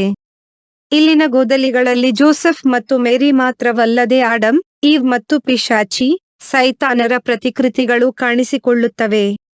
ಮೆಕ್ಸಿಕೋ, ಗ್ವಾಟೆಮಾಲಾ ಮುಂತಾದ ಲ್ಯಾಟಿನ್ ಅಮೆರಿಕಾದ ದೇಶಗಳಲ್ಲಿ ಕ್ರಿಸ್ಮಸ್ಗೆ ತಯಾರಿಯಾಗಿ 16 ಡಿಸೆಂಬರ್ರಂದು ಪೊಸಾಡಾ ಎಂಬ ಹಬ್ಬ ಆರಂಭವಾಗುತ್ತದೆ. ಜೋಸೆಫ್ ಮತ್ತು ಗರ್ಭಿಣಿ ಮೇರಿ ಬೆತ್ಲೆಹೇಮ್ನಲ್ಲಿ ತಂಗಲು ಜಾಗ ಹುಡುಕಿದ್ದ ಸ್ಮರಣಾರ್ಥವಾಗಿ ಈ ಹಬ್ಬ. ಗೋದಲಿಗಳು ಇದೇ ದಿನ ತಯಾರಾಗಿರುತ್ತವೆ.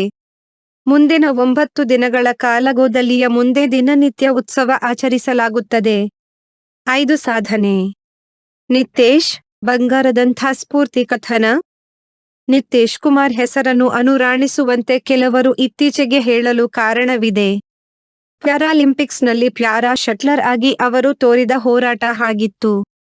ಮೊದಲ 2 ಸೆಟ್ಗಳಲ್ಲಿ ಒಂದನ್ನು ತಾವು ಗೆದ್ದು, ಇನ್ನೊಂದನ್ನು ಎದುರಾಳಿಗೆ ಬಿಟ್ಟು ಕೊಡಬೇಕಾಗಿ ಬಂದಿತ್ತು. ನಿರ್ಣಾಯಕ ಸೆಟ್ ಡ್ಯೂಸ್ ಆಗಿ, ವಿಜಯಲಕ್ಷ್ಮಿ ಅತ್ತಿತ್ತ ಎನ್ನುವ ಸ್ಥಿತಿ. ಆ ಹಂತದಲ್ಲಿ ನಿತೇಶ್ ಕುಮಾರ್ ಸಂಯಮ ಫಲ ಕೊಟ್ಟಿತ್ತು.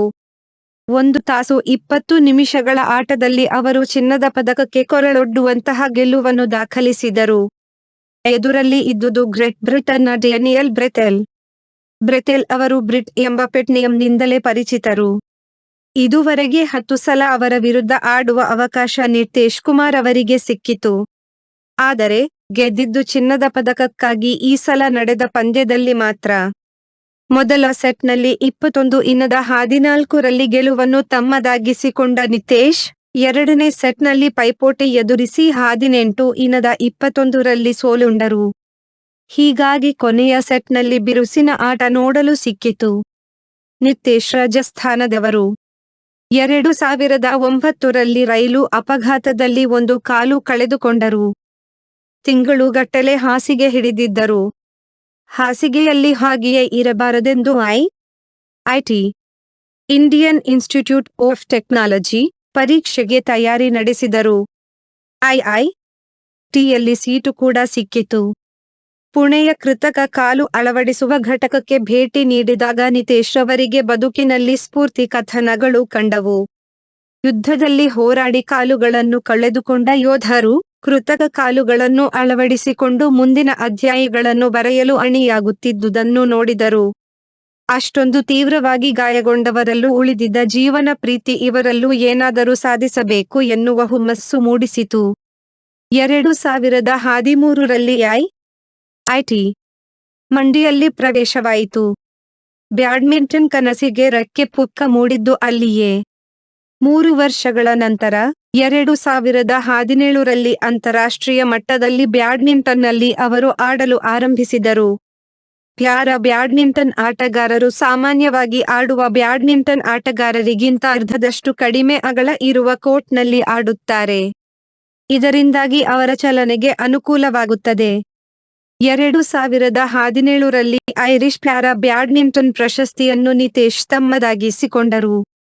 ಕಠಿಣ ಶ್ರಮ ಹಾಗೂ ಛಲದಿಂದ ಅವರು ಈ ಮಟ್ಟ ತಲುಪಿದ ನಂತರ ಹರಿಯಾಣದ ಕ್ರೀಡಾ ಮತ್ತು ಯುವಜನ ಸೇವಾ ಇಲಾಖೆಯ ಕೇಂದ್ರವೊಂದರಲ್ಲಿ ಹಿರಿಯ ಬ್ಯಾಡ್ಮಿಂಟನ್ ಕೋಚ್ ಆಗಿಯೂ ಕೆಲಸ ಮಾಡಿದರು. 2019ರಲ್ಲಿ ಈ ಜವಾಬ್ದಾರಿ ವಹಿಸಿಕೊಂಡ ನಂತರವೂ ಖುದ್ದು ಆಟವನ್ನು ಸಾಣೆಗೆ ಒಡ್ಡಿಕೊಳ್ಳುವುದರಿಂದ ಅವರು ವಿಮುಖರಾಗಲಿಲ್ಲ. 2022ರ ಏಷ್ಯನ್ ಪ್ಯಾರಾ ಗೇಮ್ಸ್ನಲ್ಲಿ ಬೆಳ್ಳಿ ಪದಕ ಒಲಿಯಿತು. ವರ್ಷಗಳ ಕಾಲ ಪ್ಯಾರಾ ಬ್ಯಾಡ್ಮಿಂಟನ್ನಲ್ಲಿ ನಿತೇಶ್ ಪಳಗಿರುವುದಕ್ಕೆ ಸಾಕ್ಷಿಯಂತೆ ಪ್ಯಾರಾಲಿಂಪಿಕ್ಸ್ನ ಅಂತಿಮ ಸೆಟ್ನ ಹಣಾಹಣಿ ಕಾಣಿಸಿತು. 23-21ರಲ್ಲಿ ಗೆಲ್ಲುವ ಮೊದಲು ಅವರು ಔಡುಗಚ್ಚಿ ಆಡಬೇಕಾಯಿತು. ಏರ್ ರೈಫಲ್ ಸ್ಪರ್ಧೆಯಲ್ಲಿ ಅವನಿ ಲೇಖರ ಅವರ ನಂತರ ಕ್ರೀಡಾಕೂಟದಲ್ಲಿ 2ನೇ ಚಿನ್ನದ ಪದಕವನ್ನು ದಕ್ಕಿಸಿಕೊಟ್ಟ ಹಿರಿಮೆ ನಿತೇಶ್ ಅವರದಾಯಿತು. ಕಾಲೇಜಿನಲ್ಲಿ ಓದುವಾಗ ಅಕಸ್ಮಾತ್ತಾಗಿ ಆಯತಪ್ಪಿ ಬಿದ್ದಿದ್ದರಿಂದ ಅವರ ಎಡಗಾಲು ರೈಲಿನ ಚಕ್ರಕ್ಕೆ ಸಿಲುಕಿತ್ತು. ಇಂತಹ ಅಪಘಾತಕ್ಕೆ ಒಳಗಾದ ನಂತರ ಎಂಥವರೆಗೂ ಭವಿಷ್ಯದ ಕುರಿತು ಪ್ರಶ್ನಾರ್ಥಕ ಚಿಹ್ನೆಯೊಂದು ಮೂಡೆಯೇ ಇರುತ್ತದೆ. ನಿತೇಶ್ ರವರು ಇದಕ್ಕೆ ಹೊರತಾಗಿರಲಿಲ್ಲ. ಕೃತಕ ಕಾಲು ಅಳವಡಿಸುವ ಕೇಂದ್ರದಲ್ಲಿ ಅವರು ಕಂಡ ಸ್ಫೂರ್ತಿ ಕಥನಗಳು ಮುಂದೆ ಅವರನ್ನು ಪುಲ್ಲೆಲ ಗೋಪಿಚಂದ್ ಅಕಾಡೆಮಿಯ ಅಂಗಳಕ್ಕೆ ಕರೆದುಕೊಂಡು ಹೋಗಿ ನಿಲ್ಲಿಸಿದ್ದವು. ಪ್ಯಾರಿಸ್ ಒಲಿಂಪಿಕ್ಸ್ಗೆ ತೆರಳುವ ಮೊದಲು ನಿತೇಶ್ ಆಟವನ್ನು ಇನ್ನಷ್ಟು ಗಟ್ಟಿ ಮಾಡಿಕೊಂಡ ಸ್ಥಳ ಅದು. ಕಳೆದ 6 ವರ್ಷಗಳಲ್ಲಿ ನಿತೇಶ್ ಪ್ಯಾರಾ ಬ್ಯಾಡ್ಮಿಂಟನ್ ಆಟವನ್ನು ಗಂಭೀರವಾಗಿ ಪರಿಗಣಿಸಿದ್ದಾರೆ. ಮೊದಲಿಗೆ ಅವರು ತುಳಸಿ ಮತ್ತು ಮುರುಗೇಶನ್ ಅವರೊಟ್ಟಿಗೆ ಡಬಲ್ಸ್ನಲ್ಲಿ ಆಡಿದರು. 6 ವಾರ ಹೀಗೆ ಆಡಿದ ಮೇಲೆ ಪ್ಯಾರಿಸ್ಗೆ ಹೋಗಲು ಬೇಕಾದ ಮನೋಸ್ಥೈರ್ಯವೊಂದು ದಕ್ಕಿತು. ಗೋಪಿಚಂದ್ ಅಕಾಡೆಮಿಯಲ್ಲಿ ನಿತೇಶ್ ರವರ ಕೌಶಲವನ್ನು ವರ್ಧಿಸಲೆಂದೇ 3 ಪರಿಣಿತರು ನಿಯೋಜಿತರಾಗಿದ್ದರು. ನಿತೇಶ್ ಎತ್ತರದ ಆಟಗಾರ. 6 ಅಡಿ ಎತ್ತರದ ಅವರ ದೇಹ ಸಹಜವಾಗಿಯೇ ಎದುರಾಳಿಗೆ ಸವಾಲೊಡ್ಡಲು ಪೂರಕವಾಗಿದೆ. ಅವರ ರಕ್ಷಣಾತ್ಮಕ ಆಟ ಮೊದಲಿನಿಂದಲೂ ಚೆನ್ನಾಗಿಯೇ ಇದೆ. ಸ್ಟ್ರೋಕ್ ಮೇಕಿಂಗ್ನಲ್ಲಿಯೂ ಚುರುಕಾದ ಆಟಗಾರ. ಭರಪೂರ ಪ್ರತಿಭೆಯುಳ್ಳ ಆಟಗಾರ ಅವರಾಗಿದ್ದಾರೆನ್ನುವುದು ನಿಜ. ಅವರಿಗೆ ತಂತ್ರದ ವಿಷಯದಲ್ಲಿ ಒಂದು ದಿಕ್ಕು ತೋರಿಸುವುದು ನಮ್ಮ ಕೆಲಸವಾಗಿತ್ತು. ಸೆಷನ್ಗಳನ್ನು ಮಿಶ್ರಣ ಮಾಡಿ 3 ರೀತಿಯಲ್ಲಿ ಸವಾಲು ಒಡ್ಡುವಂತಹ ಆಟದ ಶೈಲಿಗಳಿಗೆ ಅವರನ್ನು ಮುಖಾಮುಖಿಯಾಗಿಸಿದೆವು. ಬೇರೆ ದೇಶದ ಆಟಗಾರರು ಒಡ್ಡಬಹುದಾದ ಸವಾಲುಗಳಿಗೆ ಅವರನ್ನು ಅಣಿ ಮಾಡಿದ್ದು ಹೀಗೆ ಎಂದು ಗೋಪಿಚಂದ್ ಅಕಾಡೆಮಿಯ ತರಬೇತುದಾರರಲ್ಲಿ ಒಬ್ಬರಾದ ರಾಜೇಂದ್ರ ಕುಮಾರ್ ಮಾಹಿತಿ ನೀಡಿದರು. ಪ್ಯಾರಾ ಬ್ಯಾಡ್ಮಿಂಟನ್ ಆಡುವ ಬಹುತೇಕರು ಆತ್ಮತೃಪ್ತಿಗೆ, ಖುಷಿಗೆ ಆಡುವುದೇ ಹೆಚ್ಚು. ಅದನ್ನು ಸ್ಪರ್ಧಾತ್ಮಕ ಮಟ್ಟಕ್ಕೆ ಕೊಂಡೊಯ್ಯಬೇಕಾದರೆ ಈ ರೀತಿಯ ತರಬೇತಿ ತುಂಬಾ ಮುಖ್ಯ ಎನ್ನುವುದಕ್ಕೂ ಅವರು ಅಡಿಗೆರೆ ಎಳೆದರು. ಫೈನಲ್ ಪಂದ್ಯ ಶುರುವಾಗುವ ಮೊದಲು ನಿತೇಶ್ ಫೇವರೀಟ್ ಆಗಿರಲಿಲ್ಲ. ಎದುರಲ್ಲಿ ಬ್ರಟ್ ಇದ್ದರು. ಹೀಗಾಗಿ ಪ್ಯಾರಾ ಬ್ಯಾಡ್ಮಿಂಟನ್ ವಿಶ್ಲೇಷಕರು ಅವರಿಗೆ ಗೆಲ್ಲುವ ನೆಚ್ಚಿನ ಆಟಗಾರ ಎಂದೇ ಹೇಳುತ್ತಿದ್ದರು. ರಾಜೇಂದ್ರ ಕುಮಾರ್ ತರಹದವರಿಗೆ ನಿತೇಶ್ ಅಂತಿಮ ಪಂದ್ಯದಲ್ಲಿ ಅಚ್ಚರಿಯನ್ನು ಒಡ್ಡುವುದರಲ್ಲಿ ಯಾವ ಅನುಮಾನವೂ ಇರಲಿಲ್ಲ. ನಿತೇಶ್ ಕೆಚ್ಚು ಇರುವ ಆಟಗಾರ. ಅವರ ಸ್ಟ್ರೋಕ್ ಆಟದಲ್ಲಿ ಇದು ಸ್ಪಷ್ಟವಾಗಿ ಕಾಣುತ್ತಿತ್ತು. ಒಂದಿಷ್ಟು ಫೈನ್ ಟ್ಯೂನಿಂಗ್ ಮಾಡಿಕೊಂಡರೆ ಅವರ ಆಟ ಬೇರೆಯದೇ ಮಟ್ಟಕ್ಕೆ ಹೋಗಬಲ್ಲದು ಎನ್ನುವುದು ನಮಗೆ ತಿಳಿದಿತ್ತು. ಬಹುಶಃ ಫೈನಲ್ ಪಂದ್ಯವೇ ಅದಕ್ಕೆ ಸೂಕ್ತ ವೇದಿಕೆ ಎಂದು ರಾಜೇಂದ್ರ ಕುಮಾರ್ ಅಂತಿಮ ಪಂದ್ಯಕ್ಕೆ ಮೊದಲು ಹೇಳಿದ್ದರು. ಅವರು ಆಗ ಯಾವುದೋ ಊಹೆಯಿಂದ ಹೇಳಿದ್ದ ಮಾತು ಕೂಡ ನಿಜವಾಯಿತು.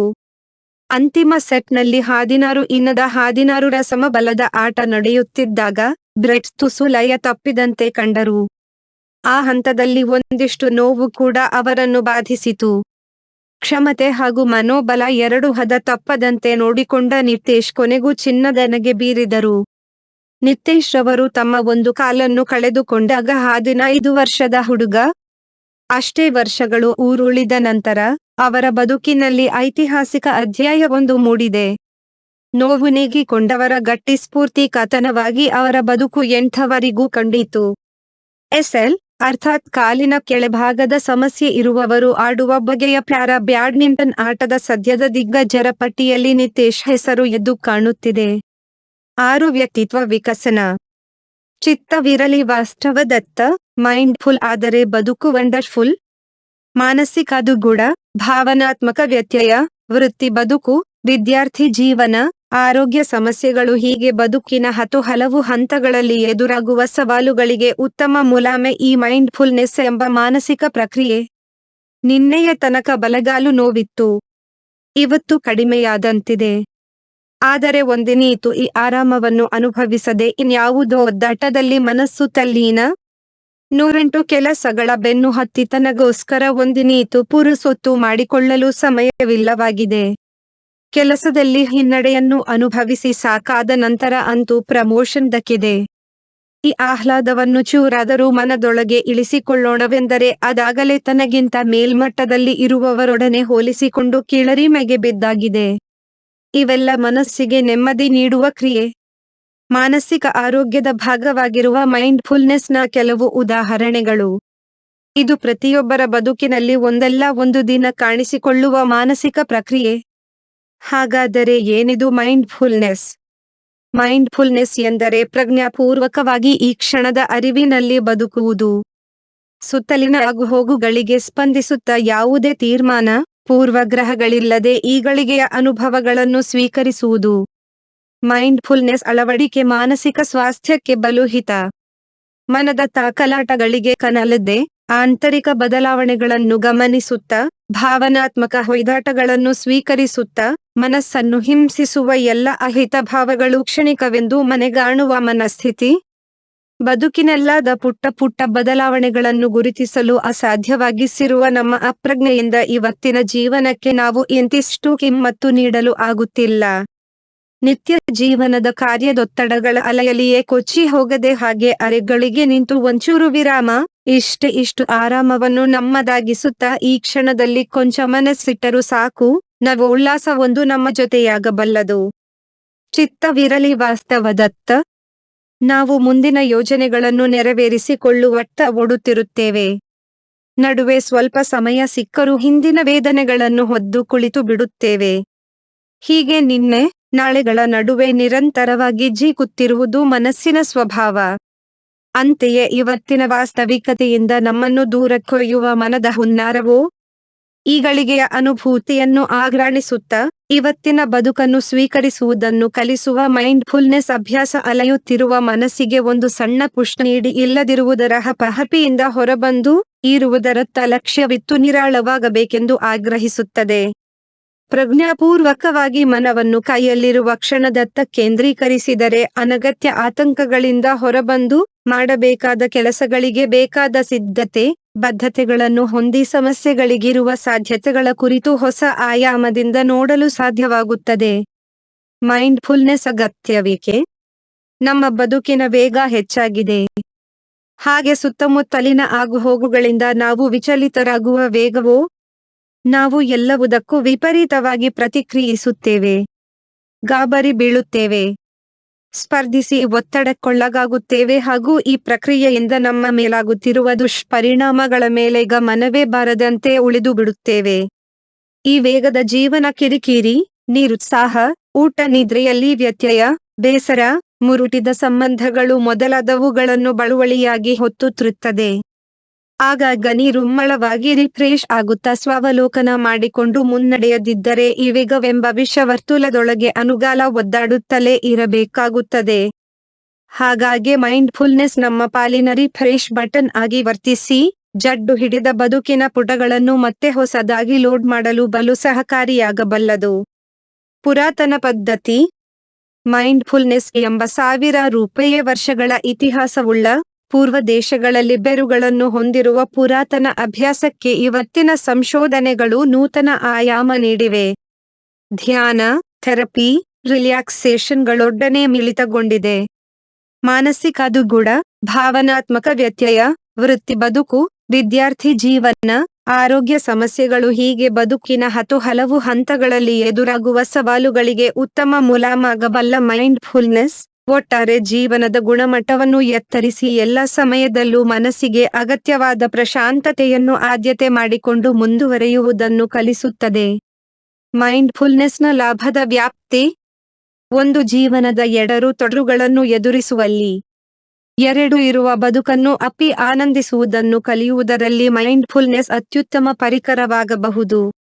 3. ಒತ್ತಡ, ಆತಂಕದ ಸನ್ನಿವೇಶಗಳನ್ನು ನಿಭಾಯಿಸುವ ಕೌಶಲ್ಯದಿಂದ ದೈಹಿಕ ಮಾನಸಿಕ ಆರೋಗ್ಯದಲ್ಲಿ ಚೇತರಿಕೆ.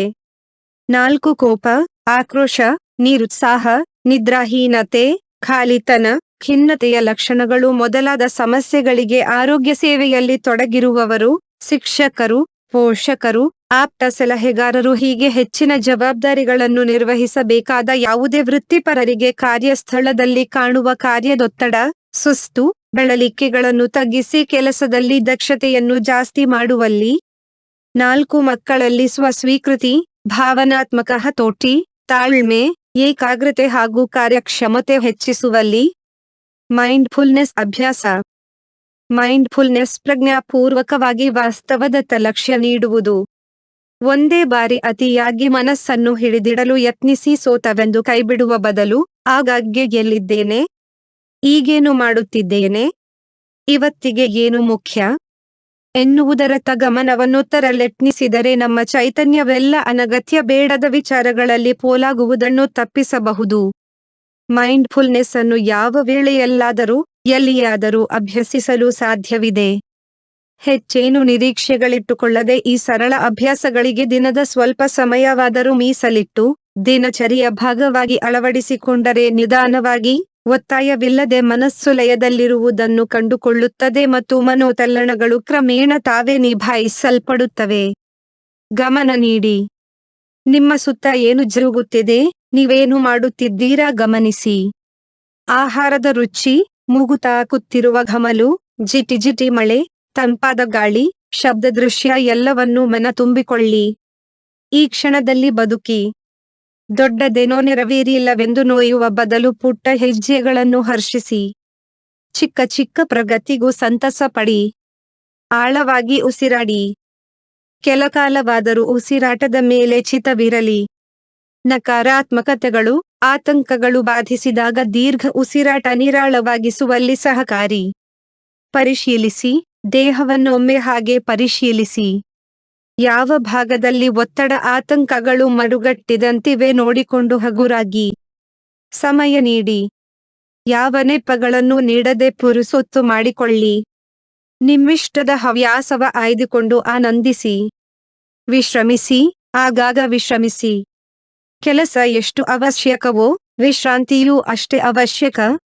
ಗಮನವಿಡಿ. ನಡೆಯುತ್ತಾ ಹೆಜ್ಜೆಗಳ ಮೇಲೆ ಗಮನವೀಯುವುದು. ಧ್ಯಾನದ ಭಾಗವಾಗಿ ಹೀಗೆ ನೀವು ಯಾವುದರಲ್ಲಿ ತೊಡಗಿಸಿಕೊಂಡಿದ್ದೀರೋ ಅದನ್ನು ಪ್ರಜ್ಞಾಪೂರ್ವಕವಾಗಿ ಮಾಡಿ. ಸ್ವಸ್ವೀಕೃತಿ ಮರೆಯದಿರಿ.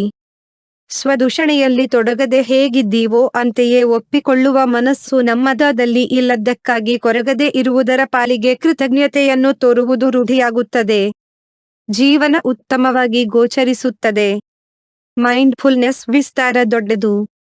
ಕ್ರಮಬದ್ಧವಾಗಿ ಕಲಿತು ಹೆಚ್ಚಿನ ಮಟ್ಟದಲ್ಲಿ ಅಧ್ಯಯನ ಮಾಡಲು ಇಚ್ಛಿಸಿದಲ್ಲಿ ಸೂಕ್ತವಾದ ತರಬೇತಿಯನ್ನು ಪಡೆಯಬಹುದು.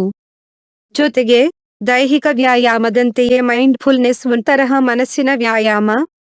ಅಸ್ತವ್ಯಸ್ತವಾದ ಬದುಕನ್ನು ಹದಗೊಳಿಸಲು, ಹಿತಗೊಳಿಸಲು ಬಹಳವೇ ಉಪಯುಕ್ತ. ಆದರೆ ಇದೇ ಮಾನಸಿಕ ದೈಹಿಕ ಸಮಸ್ಯೆಗಳಿಗಾಗಿ ಅತ್ಯವಶ್ಯಕವಾದ ಯಾವುದೇ ಚಿಕಿತ್ಸೆಯ ಪರ್ಯಾಯವಲ್ಲ ಎನ್ನುವುದನ್ನು ಮನದಲ್ಲಿರಿಸಬೇಕು ಹಾಗೂ ಅಗತ್ಯವಿದ್ದಲ್ಲಿ ತಜ್ಞ ವೈದ್ಯರ ಮಾರ್ಗದರ್ಶನ ಪಡೆಯುವುದಕ್ಕೆ ಹಿಂಜರಿಯಬಾರದು. 7. ಆರೋಗ್ಯ. ಚಳಿಗಾಲ, ಮೈಭಾರ. ಚಳಿಗಾಲದಲ್ಲಿ ದೇಹ, ಮನಸ್ಸು ಜಡದಿಂದ ಕೂಡಿರುತ್ತದೆ. ಥಂಡಿ ವಾತಾವರಣ ಆಲಸ್ಯಕ್ಕೆ ಕಾರಣವಾಗುತ್ತದೆ. ನಾಲಿಗೆ ಬಿಸಿ ಬಿಸಿಯಾದ ರುಚಿಕರವಾದ ಕರಿದ ತಿಂಡಿ ಬಯಸುತ್ತದೆ. ಇದು ತೂಕ ಹೆಚ್ಚಳವೂ ಸೇರಿದಂತೆ ಹಲವು ರೀತಿಯ ಅನಾರೋಗ್ಯಕ್ಕೆ ಕಾರಣವಾಗುತ್ತದೆ. ಹೊರಗೆ ಮೋಡ ಕವಿದ ವಾತಾವರಣ. ಆಗಾಗ್ಗೆ ಮೈ ನಡುಗಿಸುವ ತಣ್ಣನೆ ಗಾಳಿ. ಹೊರಗಡೆ ಹೋಗಲು ಬೇಸರ. ಬೆಚ್ಚಗೆ ಹೊದ್ದು ಟಿವಿ ನೋಡುತ್ತಾ, ತಟ್ಟೆ ತುಂಬ ಬಿಸಿ ಬಿಸಿ ಬಜ್ಜಿ, ಬೊಂಡ ತಿನ್ನುತ್ತಾ ಬಿಸಿ ಕಾಫಿ ಗುಟುಕರಿಸುತ್ತಿದ್ದರೆ ಆಹಾ ಸ್ವರ್ಗ ಸುಖ. ನಿಜ. ಆದರೆ ಈ ಸ್ವರ್ಗ ಸುಖವೇ ತೂಕ ಹೆಚ್ಚಳಕ್ಕೂ ಕಾರಣವಾಗಬಹುದು. ಆರೋಗ್ಯದ ಮೇಲೂ ಪರಿಣಾಮ ಬೀರಬಹುದು. ತೂಕ ನಿಯಂತ್ರಣ ಚಳಿಗಾಲದಲ್ಲಿ ಕಷ್ಟದ ಕೆಲಸ. ಏಕೆಂದರೆ ನಮ್ಮ ತೂಕ, ನಾವು ಏನು ಎಷ್ಟು ಹೇಗೆ ತಿನ್ನುತ್ತೇವೆ, ನಮ್ಮ ಚಟುವಟಿಕೆ ಹಾಗೂ ಭಾವನಾತ್ಮಕ ಆರೋಗ್ಯದ ಮೇಲೆ ಅವಲಂಬಿಸಿರುತ್ತದೆ. ಚಳಿಗಾಲದಲ್ಲಿ ಇವೆಲ್ಲವೂ ವ್ಯತ್ಯಾಸವಾಗುವುದರಿಂದ ತೂಕದಲ್ಲೂ ವ್ಯತ್ಯಯವಾಗುತ್ತದೆ. ಆಹಾರ. ಚಳಿಗಾಲದಲ್ಲಿ ವಾತಾವರಣದ ಉಷ್ಣತೆ ತಗ್ಗಿ ತಂಪಾಗುತ್ತದೆ. ನಮ್ಮ ದೇಹ ಬೆಚ್ಚಗಿರಲು ಆಂತರಿಕವಾಗಿ ಉಷ್ಣತೆಯನ್ನು ಹೆಚ್ಚಿಸುವ ಕ್ರಿಯೆಯಲ್ಲಿ ತೊಡಗಿರುವುದರಿಂದ ಹಸಿವು ಹೆಚ್ಚು. ಸಹಜವಾಗಿಯೇ ಬಾಯಿ ರುಚಿಯಾದ ಕರಿದ ಬಿಸಿಯಾದ ಆಹಾರ ಬಯಸುತ್ತದೆ. ಈ ರೀತಿ ಆಹಾರವನ್ನು ತಿಂದಾಗ ಅದು ತೂಕ ಹೆಚ್ಚಳಕ್ಕೆ ಕಾರಣವಾಗುತ್ತದೆ. ಚಳಿಗಾಲದಲ್ಲಿ ಹಬ್ಬ, ಮಕ್ಕಳಿಗೆ ರಜೆ, ಹೊಸ ವರ್ಷದ ಸಂಭ್ರಮ, ಪ್ರವಾಸ, ನೆಂಟರಿಷ್ಟರ ಆಗಮನ ಇದೆಲ್ಲದರ ಜೊತೆ ಬಗೆ ಬಗೆಯ ಆಹಾರವೂ ಸೇರುತ್ತದೆ. ಎಲ್ಲರೊಡನೆ ಸೇರಿ ಸಂತಸ ಪಡುವಾಗ ತಿನ್ನುವ ಆಹಾರದ ಪ್ರಮಾಣವೂ ಹೆಚ್ಚು. ಗಾಳಿಯಿಂದ ಸೂಕ್ಷ್ಮ ಜೀವಿಗಳು ದೇಹವನ್ನು ಪ್ರವೇಶಿಸುವ ಸಾಧ್ಯತೆ ಚಳಿಗಾಲದಲ್ಲೇ ಹೆಚ್ಚು. ಹೀಗಾಗಿ ಅನಾರೋಗ್ಯದಿಂದ ಕಾಪಾಡಿಕೊಳ್ಳುವ ಸಲುವಾಗಿ ಪೌಷ್ಟಿಕ ಆಹಾರವನ್ನು ಸೇವಿಸಬೇಕು. ಚಳಿಗಾಲದಲ್ಲಿ ದಾಳಿಂಬೆ, ಸೇಬು, ಕಿತ್ತಳೆ, ಕಿವಿ, ಬೆಟ್ಟದ ನೆಲ್ಲಿಕಾಯಿ ವಿಟಮಿನ್ ಎ ಮತ್ತು ಸಿ ಯನ್ನು ಹೆಚ್ಚಾಗಿ ಹೊಂದಿದ್ದು ರೋಗ ನಿರೋಧಕ ಶಕ್ತಿಯನ್ನು ಹೆಚ್ಚಿಸುತ್ತದೆ. ಎಣ್ಣೆ ಜಿಡ್ಡಿನ ತಿಂಡಿಗಳು ಚಳಿಗೆ ರುಚಿ ಎನ್ನಿಸಿದರೂ ಜೀರ್ಣಕ್ರಿಯೆಯನ್ನು ನಿಧಾನಗೊಳಿಸುತ್ತವೆ ಮತ್ತು ಹೊಟ್ಟೆ ಉಬ್ಬರ, ಎದೆ ಉರಿಗೆ ಕಾರಣವಾಗಬಹುದು. ಕರಿದ ಆಹಾರದ ಬದಲು ಅವಿಯ ಮೂಲಕ ಬೇಯಿಸಿದ ತರಕಾರಿಗಳು ಚಳಿಗಾಲಕ್ಕೆ ಉತ್ತಮ. ಶುಂಠಿ, ಬೆಳ್ಳುಳ್ಳಿ, ಕಾಳುಮೆಣಸು, ಕಾಳು, ಮೆಂತ್ಯ ಮುಂತಾದ ಮಸಾಲೆಗಳು ಆಹಾರದ ರುಚಿ ಹೆಚ್ಚಿಸುವುದಲ್ಲದೆ ದೇಹವನ್ನು ಸುಸ್ಥಿತಿಯಲ್ಲಿಡುತ್ತದೆ. ಹಸುರು ಸೊಪ್ಪು, ಸಲಾಡ್ಗಳು ಪೌಷ್ಟಿಕವಾಗಿದ್ದರೂ ಸ್ವಚ್ಛತೆಯ ಬಗ್ಗೆ ಹೆಚ್ಚಿನ ಗಮನ ವಹಿಸಬೇಕು. ದೇಹಕ್ಕೆ ಸರಿಯಾದ ಪ್ರಮಾಣದಲ್ಲಿ ನೀರು ಚಳಿಗಾಲದಲ್ಲೂ ಬೇಕೇ ಬೇಕು. ಹೊರಗೆ ಥಂಡಿ, ಮಂಜು ಎಂದು ನೀರು ಕುಡಿಯದೇ ಇದ್ದಾಗ ನಿರ್ಜಲೀಕರಣವಾಗುವ ಅಪಾಯ ಇದೆ. ಉಗುರು ಬೆಚ್ಚಗಿನ ನೀರಿನ ಜೊತೆ ನೀರಿನಂಶ ಹೆಚ್ಚಿರುವ ಕಟ್ಟು ಸಾರು, ತರಕಾರಿ ಹೋಕಿ ಮಾಡಿದ ಸೂಪ್, ಮಸಾಲೆ ಚಹಾ, ತಿಳಿಸಾರು, ಕಷಾಯ, ಶುಂಠಿ, ಕಾಳುಮೆಣಸು, ಪುದೀನ, ಜೇನುತುಪ್ಪ ಸೇರಿಸಿದ ಟೀ ಹೆಚ್ಚು ಸೂಕ್ತ. ಇವುಗಳಿಂದ ಜೀರ್ಣಕ್ರಿಯೆ ಸರಾಗವಾಗಿ ನಡೆಯುವುದರ ಜೊತೆ ಚಳಿಗಾಲದ ಶೀತ, ಕೆಮ್ಮಿನ ಸಮಸ್ಯೆಗೂ ಒಳ್ಳೆಯದು. ದೇಹಕ್ಕೆ ಸರಿಯಾದ ಪ್ರಮಾಣದಲ್ಲಿ ನೀರು ದೊರೆತಾಗ ತ್ಯಾಜ್ಯ ವಸ್ತುಗಳನ್ನು ಹೊರಹಾಕುತ್ತದೆ. ಹಾಗೆಯೇ ಪದೇ ಪದೇ ತಿನ್ನಬೇಕು ಎನ್ನುವ ಹಸಿವನ್ನು ಕೂಡ ನಿಯಂತ್ರಣದಲ್ಲಿ ಇಡುತ್ತದೆ. ತಗ್ಗಿದ ಚಟುವಟಿಕೆ. ಚಳಿಗಾಲದಲ್ಲಿ ಮೋಡ ಕವಿದ ವಾತಾವರಣ, ತುಂತುರು ಇದ್ದಾಗ ದಿನಚರಿಯು ಅಸ್ತವ್ಯಸ್ತ. ಬೆಳಿಗ್ಗೆ ಬೇಗ ಎದ್ದು ವಾಕಿಂಗ್ ಮಾಡುವವರು ಈ ಸಮಯದಲ್ಲಿ ಬೆಚ್ಚಗೆ ಹೊದ್ದು ಮಲಗುವುದೇ ಹೆಚ್ಚು. ಇದರೊಂದಿಗೆ ಜಾರುವ ನೆಲ, ಮಣ್ಣು, ಕೆಸರು ಇದೆಲ್ಲದರ ನಡುವೆ ನಡೆಯುವುದು ಕಷ್ಟವೇ. ಸುರಿದ ಇಬ್ಬನಿ, ಕವಿದ ಮಬ್ಬಿನಿಂದಾಗಿ ಮನಸ್ಸು, ಮೈಯಲ್ಲಿ ಒಂದು ರೀತಿಯ ಜಡತ್ವ. ಸ್ವಲ್ಪ ಬಿಸಿಲು ಬಂದ ಮೇಲೆ ಮಾಡಿದರಾಯಿತು ಎಂದು ಎಲ್ಲವನ್ನೂ ಮುಂದೂಡುತ್ತಾ ದೈನಂದಿನ ಚಟುವಟಿಕೆಗಳು ಕಡಿಮೆಯಾಗುತ್ತದೆ. ಹೀಗಾಗಿ ತೂಕ ಸಹಜವಾಗಿ ಹೆಚ್ಚುತ್ತದೆ. ಹೊರಗಡೆ ಹೋಗಿ ವ್ಯಾಯಾಮ ಮಾಡಲು ಸಾಧ್ಯವಿಲ್ಲದಿದ್ದರೂ ಮನೆಯಲ್ಲಿಯೇ ಯೋಗ ಮಾಡುವುದು, ಸ್ಕಿಪ್ಪಿಂಗ್, ಮೆಟ್ಟಿಲು ಹತ್ತಿ ಇಳಿಯುವುದು, ಬಸಕ್ಕೆ ತೆಗೆಯುವುದು, ಆನ್ಲೈನ್ ಗುಂಪಿನೊಂದಿಗೆ ವ್ಯಾಯಾಮ, ನೃತ್ಯ ಇವೆಲ್ಲವೂ ದೇಹವನ್ನು ಚಟುವಟಿಕೆಯಿಂದ ಇಡಲು ಉತ್ತಮ ವ್ಯಾಯಾಮಗಳು. Winter blouse. ಚಳಿಗಾಲ ಅನೇಕ ರೀತಿಯ ಭಾವನಾತ್ಮಕ ಬದಲಾವಣೆಗಳನ್ನು ಉಂಟು ಮಾಡಬಲ್ಲದು. ಇದಕ್ಕೆ ವಿಂಟರ್ ಬ್ಲೂಸ್ ಎಂದೇ ಕರೆಯಲಾಗುತ್ತದೆ. ಬೇಸರ, ದುಃಖ, ಏನನ್ನು ಮಾಡಲು ಆಸಕ್ತಿ ಇಲ್ಲದಿರುವುದು, ಆಲಸ್ಯ, ಏಕಾಗ್ರತೆಯಲ್ಲಿ ಕೊರತೆ, ತಿನ್ನುವುದರ ಬಗ್ಗೆ ಗಮನವೇ ಇಲ್ಲದಿರುವುದು ಇವೆಲ್ಲವೂ ಈ ಸಮಯದಲ್ಲಿ ಉಂಟಾಗಬಹುದು. ಇದಕ್ಕೆ ಕಾರಣ ಚಳಿಗಾಲದಲ್ಲಿ ಕವಿದ ಮೋಡಗಳಿಂದ ಸೂರ್ಯ ಮರೆಯಾಗಿರುತ್ತಾನೆ. ಹೀಗಾಗಿ ಬಿಸಿಲನ್ನು ಕಾಣುವುದೇ ಅಪರೂಪ. ಸೂರ್ಯನ ಬೆಳಕಿನ ಕೊರತೆ ನಮ್ಮ ದೇಹದ ಜೈವಿಕ ಗಡಿಯಾರದ ಮೇಲೆ ಪ್ರಭಾವವನ್ನು ಹೊಂದಿದೆ. ಬಿಸಿಲು ಸಿಗದಿದ್ದಾಗ ದೇಹದಲ್ಲಿ ಉತ್ಪತ್ತಿಯಾಗುವ ಮೆಲಟೋನಿನ್, ಸೆರಟೋನಿನ್ ಮುಂತಾದ ಹಾರ್ಮೋನುಗಳ ಉತ್ಪಾದನೆಯಲ್ಲಿ ಏರುಪೇರಾಗುತ್ತದೆ. ಈ ಹಾರ್ಮೋನುಗಳು ಸರಿಯಾದ ನಿದ್ದೆ ಮತ್ತು ಮನಸ್ಸಿನ ಸಂತೋಷಕ್ಕೆ ಅಗತ್ಯ. ನಿದ್ದೆಯಲ್ಲಿ ಒಂದೆರಡು ದಿನ ವ್ಯತ್ಯಾಸವಾದರೆ ಸರಿ. ಆದರೆ ವಾರಗಟ್ಟಲೆ ನಿದ್ದೆಯ ಕೊರತೆ ಉಂಟಾದಾಗ ಅದು ಪರಿಣಾಮ ಬೀರುತ್ತದೆ. ಅದರೊಂದಿಗೆ ಮನೆಯಲ್ಲೇ ಇತ್ತು ಕುಳಿತು ಏಕತಾನತೆಯು ಕಾಡತೊಡಗುತ್ತದೆ. ಇದರಿಂದ ಹೊರಬರಲು ಯಾವುದೇ ರೀತಿಯ ಉದ್ದೇಶವಿಲ್ಲದೆ ಆಹಾರವನ್ನು ತಿನ್ನುವುದು ಸಾಮಾನ್ಯ. ಸಮಯ ಕಳೆಯಲು, ನೆಮ್ಮದಿ ಪಡೆಯಲು ಈ ರೀತಿ ಸುಮ್ಮನೆ ಆಹಾರ ತಿನ್ನುತ್ತಾ ಇರುವುದು ತೂಕವನ್ನು ಖಂಡಿತವಾಗಿ ಹೆಚ್ಚಿಸುತ್ತದೆ. ಈ ಎಲ್ಲ ನಕಾರಾತ್ಮಕ ಭಾವನೆಗಳನ್ನು ಗುರುತಿಸಿ, ಅದನ್ನು ಹೋಗಲಾಡಿಸಲು ಸಂಗೀತ ಕೇಳುವುದು, ಪುಸ್ತಕ ಓದುವುದು, ಒಳಾಂಗಣ ಆಟ ಆಡುವುದು, ಆತ್ಮೀಯರೊಂದಿಗೆ ಮಾತು, ಡೈರಿ ಬರೆಯುವುದು ಮುಂತಾದ ಮನಸ್ಸನ್ನು ಹುರುಪಗೊಳಿಸುವ ಚಟುವಟಿಕೆಗಳಲ್ಲಿ ತೊಡಗುವುದು ಒಳ್ಳೆಯದು. ಯೋಗ, ಪ್ರಾಣಾಯಾಮ. ಚಳಿಗಾಲ ವ್ಯಾಯಾಮ ಮಾಡಲೇಬೇಕಾದ ಕಾಲ. ಒಂದೇ ಸಮನೆ ಅತಿಯಾಗಿ ವ್ಯಾಯಾಮ ಮಾಡಬಾರದು. ನಿಧಾನವಾಗಿ ವ್ಯಾಯಾಮವನ್ನು ಹೆಚ್ಚು ಮಾಡುತ್ತಾ ಹೋಗಿ ಒಂದು ಹಂತ ತಲುಪಿದ ನಂತರ ಅದನ್ನು ನಿತ್ಯವೂ ಮಾಡುತ್ತಾ ಹೋಗಬೇಕು. ಸೂರ್ಯ ನಮಸ್ಕಾರ, ಆಸನಗಳು, ಪ್ರಾಣಾಯಾಮಗಳನ್ನು ನಿಯಮಿತವಾಗಿ ಮಾಡಲೇಬೇಕು. ಆಗ ಮಾತ್ರ ಚಳಿಗಾಲದಲ್ಲಿ ಕಾಡುವ ಸಮಸ್ಯೆಗಳಿಂದ ದೂರವಿರಬಹುದು. ಪ್ರಾಣಾಯಾಮವನ್ನು ನಿತ್ಯವೂ ಮಾಡಿದರೆ ಆಸ್ತಮ, ಅಲರ್ಜಿಯಂತಹ ಸಮಸ್ಯೆಗಳಿಂದ ಮುಕ್ತಿ ಪಡೆಯಲು ಸಾಧ್ಯ. ಎಣ್ಣೆ ಹಚ್ಚಿ, ವ್ಯಾಯಾಮ ಮಾಡಿಕೊಂಡು ಸ್ವಲ್ಪ ಹೊತ್ತು ಎಳೆ ಬಿಸಿಲಿಗೆ ಮೈಯೊಡ್ಡಬೇಕು. ಇದರಿಂದ ಹಚ್ಚಿದ ಎಣ್ಣೆಯನ್ನು ದೇಹ ಹೀರಿಕೊಳ್ಳಲು, ದೇಹದಲ್ಲಿರುವ ಕಫ ಕರಗಲು, ಅಲರ್ಜಿ, ಸೈನಸೈಟಿಸ್, ಆಮವಾತದಂತಹ ಸಮಸ್ಯೆಗಳು ಕಡಿಮೆಯಾಗಲು ತುಂಬಾ ಸಹಾಯವಾಗುತ್ತದೆ. 8 ಅಚ್ಚರಿ. ಮೋಟಾರ್ ಬೈಕಿಗೊಂದು ಮಂದಿರ. ರಾಜಸ್ಥಾನವು ಕೋಟೆಗಳು ಮತ್ತು ಅರಮನೆಗಳ ರಾಜ್ಯವೆಂದು ಜನಪ್ರಿಯವಾಗಿದ್ದರೂ ಕೆಲವು ಅಸಾಂಪ್ರದಾಯಿಕ ದೇವಾಲಯಗಳಿಗೆ ನೆಲೆಯಾಗಿದೆ. ಒಂದು ಮೋಟಾರ್ ಬೈಕನ್ನು ದೇವರೆಂದು ಪೂಜಿಸಿ ಅದಕ್ಕೆ ಸಿಗರೇಟು, ಮದ್ಯವನ್ನು ಅರ್ಪಿಸುವ ಬಗ್ಗೆ ಕೇಳಿದರೆ ಆಶ್ಚರ್ಯವಾಗುತ್ತದೆ ಅಲ್ಲವೇ? ಇಂತಹ ವಿಶಿಷ್ಟ ಪದ್ಧತಿ ಪಾಲಿ-ಜೋಧ್ಪುರ ನಡುವಿನ ಹೆದ್ದಾರಿಯಲ್ಲಿ ಜೋಟೀಲಾ ಗ್ರಾಮದ ಬಳಿ ಇರುವ ಓಂಬಣ್ಣ ದೇವಾಲಯದಲ್ಲಿದೆ.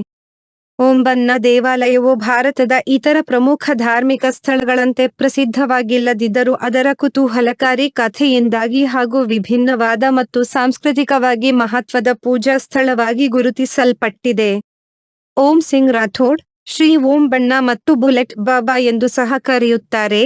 ಸ್ಥಳೀಯವಾಗಿ ಒಬ್ಬ ಜಾನಪದ ದೇವತೆಯಾಗಿದ್ದರೂ ಅದರ ಜೊತೆಗೆ ಮೋಟಾರ್ ಸೈಕಲ್ ಅನ್ನು ಪೂಜಿಸುವ ಅನನ್ಯ ಸಂಪ್ರದಾಯದಿಂದಾಗಿ ಈಗ ಈ ದೇವಾಲಯವು ಪ್ರಚಾರ ಪಡೆದುಕೊಂಡಿದ್ದು ದೇಶ ವಿದೇಶಗಳ ಸಾವಿರಾರು ಪ್ರವಾಸಿಗರು ಭೇಟಿ ಕೊಡುತ್ತಾರೆ. ಹಿನ್ನೆಲೆ: ಈ ದೇವಾಲಯದ ಮೂಲವು 1988ರಲ್ಲಿ ಸಂಭವಿಸಿದ ಒಂದು ಮೋಟಾರ್ ಸೈಕಲ್ ಅಪಘಾತಕ್ಕೆ ಸಂಬಂಧಿಸಿದೆ. ಓಂ ಸಿಂಗ್ ರಾಥೋಡ್, ಓಂಬಣ್ಣ ಎಂದು ಕೂಡ ಕರೆಯುತ್ತಾರೆ. ಬಣ್ಣ ಎನ್ನುವುದು ರಾಜಪೂತ ಯುವಕರನ್ನು ಸಂಬೋಧಿಸಲು ಬಳಸುವ ಒಂದು ಪದ. ಎಂಬ ಯುವಕ 5 ಮೇ 1988ರ ರಾತ್ರಿ ಪಾಲಿ ಜಿಲ್ಲೆಯ ಸಂದೇರಾವ್ ಬಳಿಯ ಬಂಗ್ಡಿ ಪಟ್ಟಣದಿಂದ ಚೋಟಲಾ ಎಂಬ ಹಳ್ಳಿಗೆ ತನ್ನ Royal Enfield 350 C Bullet motor ಸೈಕಲಿನಲ್ಲಿ ಪ್ರಯಾಣಿಸುತ್ತಿದ್ದಾಗ ನಿಯಂತ್ರಣವನ್ನು ಕಳೆದುಕೊಂಡು ಮರವೊಂದಕ್ಕೆ ಡಿಕ್ಕಿ ಹೊಡೆಯುತ್ತಾನೆ. ಮೋಟಾರ್ ಬೈಕ್ ಸಮೀಪದ ಹಳ್ಳಕ್ಕೆ ಬಿದ್ದು ಆತ ಸ್ಥಳದಲ್ಲೇ ಮೃತಪಡುತ್ತಾನೆ. ಅಪಘಾತದ ಮರುದಿನ ಬೆಳಿಗ್ಗೆ ವಿಷಯ ತಿಳಿದು ಸ್ಥಳೀಯ ಪೊಲೀಸರು ಶವವನ್ನು ಆಸ್ಪತ್ರೆಗೆ ಸಾಗಿಸಿ ಮೋಟಾರ್ ಸೈಕಲ್ ಅನ್ನು ಹತ್ತಿರದ ಪೊಲೀಸ್ ಠಾಣೆಗೆ ಕೊಂಡೊಯ್ದರು. ಮರುದಿನ ಅದು ನಿಗೂಢವಾಗಿ ಕಣ್ಮರೆಯಾಗಿ ಅಪಘಾತದ ಸ್ಥಳದಲ್ಲಿ ಪತ್ತೆಯಾಯಿತು. ಪೊಲೀಸರು ಮತ್ತೊಮ್ಮೆ ಮೋಟಾರ್ ಸೈಕಲ್ ಅನ್ನು ತೆಗೆದುಕೊಂಡು ಹೋಗಿ ಈ ಬಾರಿ ಅದರ ಇಂಧನ ಟ್ಯಾಂಕ್ ಅನ್ನು ಖಾಲಿ ಮಾಡಿ ಬೀಗ ಹಾಕಿ ಇರಿಸಿದರು. ಆದಾಗ್ಯೂ ಮರುದಿನ ಬೆಳಿಗ್ಗೆ ಅದು ಮತ್ತೆ ಕಣ್ಮರೆಯಾಯಿತು ಮತ್ತು ಅಪಘಾತದ ಸ್ಥಳದಲ್ಲಿ ಕಂಡುಬಂದಿತು. ಎಷ್ಟೇ ಭದ್ರತೆಯಲ್ಲಿ ಇರಿಸಿದರೂ ಮೋಟಾರ್ ಸೈಕಲ್ ಮತ್ತೆ ಮತ್ತೆ ಅದೇ ಹಳ್ಳಕ್ಕೆ ಹಿಂದಿರುಗುತ್ತಲೇ ಇತ್ತು ಎಂದು ಹೇಳಲಾಗುತ್ತದೆ. ಸ್ಥಳೀಯ ಜನರು ಈ ವಿದ್ಯಮಾನವನ್ನು ಪವಾಡವೆಂದು ಪರಿಗಣಿಸಿ ಬುಲೆಟ್ ಮೋಟಾರ್ ಬೈಕ್ ಅನ್ನು ಪೂಜಿಸಲು ಪ್ರಾರಂಭಿಸಿದರು. ಮೋಟಾರ್ ಸೈಕಲ್ನ ಪವಾಡದ ಸುದ್ದಿ ಹತ್ತಿರದ ಹಳ್ಳಿಗಳಿಗೆ ಹರಡಿ ಮುಂದಿನ ದಿನಗಳಲ್ಲಿ ಅವರೆಲ್ಲ ಸೇರಿ ಆ ಚಮತ್ಕಾರಿ ದೇವರಿಗೆ ದೇವಾಲಯವೊಂದನ್ನು ನಿರ್ಮಿಸಿದರು. ಈ ದೇವಾಲಯವನ್ನು ಬುಲೆಟ್ ಬಾಬಾನ ದೇವಾಲಯ ಎಂದು ಕರೆಯಲಾಗುತ್ತದೆ. ಸ್ಥಳೀಯರ ಕೋರಿಕೆಯಂತೆ ಮೋಟಾರ್ ಸೈಕಲ್ ಅನ್ನು ಅದೇ ಸ್ಥಳದಲ್ಲಿ ನಿರ್ಮಿಸಿದ ದೇವಸ್ಥಾನದಲ್ಲಿ ಇರಿಸಲು ಪೊಲೀಸರು ಅವಕಾಶ ಮಾಡಿಕೊಟ್ಟರು. ಓಂಬಣ್ಣ ಮತ್ತು ಅಪಘಾತಕ್ಕೀಡಾದ ಮೋಟಾರ್ ಸೈಕಲ್ ಅನ್ನು ದೇವಾಲಯದಲ್ಲಿ ಪೂಜಿಸಲಾಗುತ್ತದೆ. ಆ ದ್ವಿಚಕ್ರ ವಾಹನದಲ್ಲಿ ಓಂಬಣ್ಣ ಆತ್ಮ ನೆಲೆಸಿದೆ ಮತ್ತು ಅದು ಪ್ರಯಾಣಿಕರನ್ನು ಅಪಘಾತಗಳಿಂದ ರಕ್ಷಿಸುತ್ತದೆ ಎಂದು ಭಕ್ತರು ನಂಬುತ್ತಾರೆ. ಸುರಕ್ಷಿತ ಪ್ರಯಾಣಕ್ಕಾಗಿ ಪ್ರಾರ್ಥಿಸಲು ಪ್ರತಿದಿನ ನೂರಾರು ಪ್ರಯಾಣಿಕರು ಇಲ್ಲಿಗೆ ಆಗಮಿಸುತ್ತಾರೆ. ಭಕ್ತರು ತಮ್ಮ ಪ್ರಾರ್ಥನೆಯ ಭಾಗವಾಗಿ ಓಂಬಣ್ಣನಿಗೆ ಪ್ರಿಯವಾಗಿದ್ದ ಮದ್ಯ ಮತ್ತು ಸಿಗರೇಟುಗಳನ್ನು ಅರ್ಪಿಸುತ್ತಾರೆ. ಧೂಪ, ಹೂಗಳು, ತೆಂಗಿನಕಾಯಿ ಮತ್ತು ಸಿಹಿ ತಿಂಡಿಗಳನ್ನು ಅರ್ಪಿಸುವ ವಾಡಿಕೆಯೂ ಇದೆ. ಈ ವಸ್ತುಗಳನ್ನು ಅರ್ಪಿಸುವುದರಿಂದ ಪ್ರಯಾಣದ ಸಮಯದಲ್ಲಿ ಸವಾರರಿಗೆ ರಕ್ಷಣೆ ಸಿಗುತ್ತದೆ ಎಂದು ನಂಬಲಾಗಿದೆ. ಅನೇಕ ಸ್ಥಳೀಯರು ಓಂ ಬಣ್ಣ ದೇವಸ್ಥಾನದಲ್ಲಿ ಪ್ರಾರ್ಥನೆ ಮಾಡಿದ ನಂತರ ಪವಾಡ ಸದೃಶ ಘಟನೆಗಳು ನಡೆದಿವೆ ಎಂದು ಹೇಳಿಕೊಳ್ಳುತ್ತಾರೆ. ಭಕ್ತರ ಇಷ್ಟಾರ್ಥಗಳನ್ನು ಈಡೇರಿಸುವ ಶಕ್ತಿ ಈ ದೇವರಿಗೆ ಇದೆ ಎಂದು ನಂಬಲಾಗಿದೆ. ಓಂ ಬಣ್ಣನ ಸಾವಿಗೆ ಕಾರಣವಾದ ಮರವು ಬಳೆಗಳು, ವಸ್ತ್ರಗಳು, ಕೆಂಪು ದಾರ ಇತ್ಯಾದಿಗಳಿಂದ ಅಲಂಕರಿಸಲ್ಪಟ್ಟಿದೆ.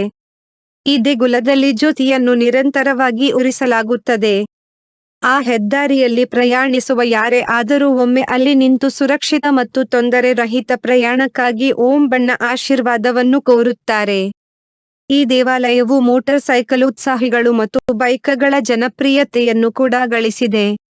ಸ್ಥಳೀಯ ಪೊಲೀಸ್ ಠಾಣೆಯು ಬುಲೆಟ್ ಮೋಟಾರ್ ಸೈಕಲ್ ಸುತ್ತಲಿನ ವಿವರಿಸಲಾಗದ ಘಟನೆಗಳಿಗೆ ಸಾಕ್ಷಿಯಾಗಿದೆ.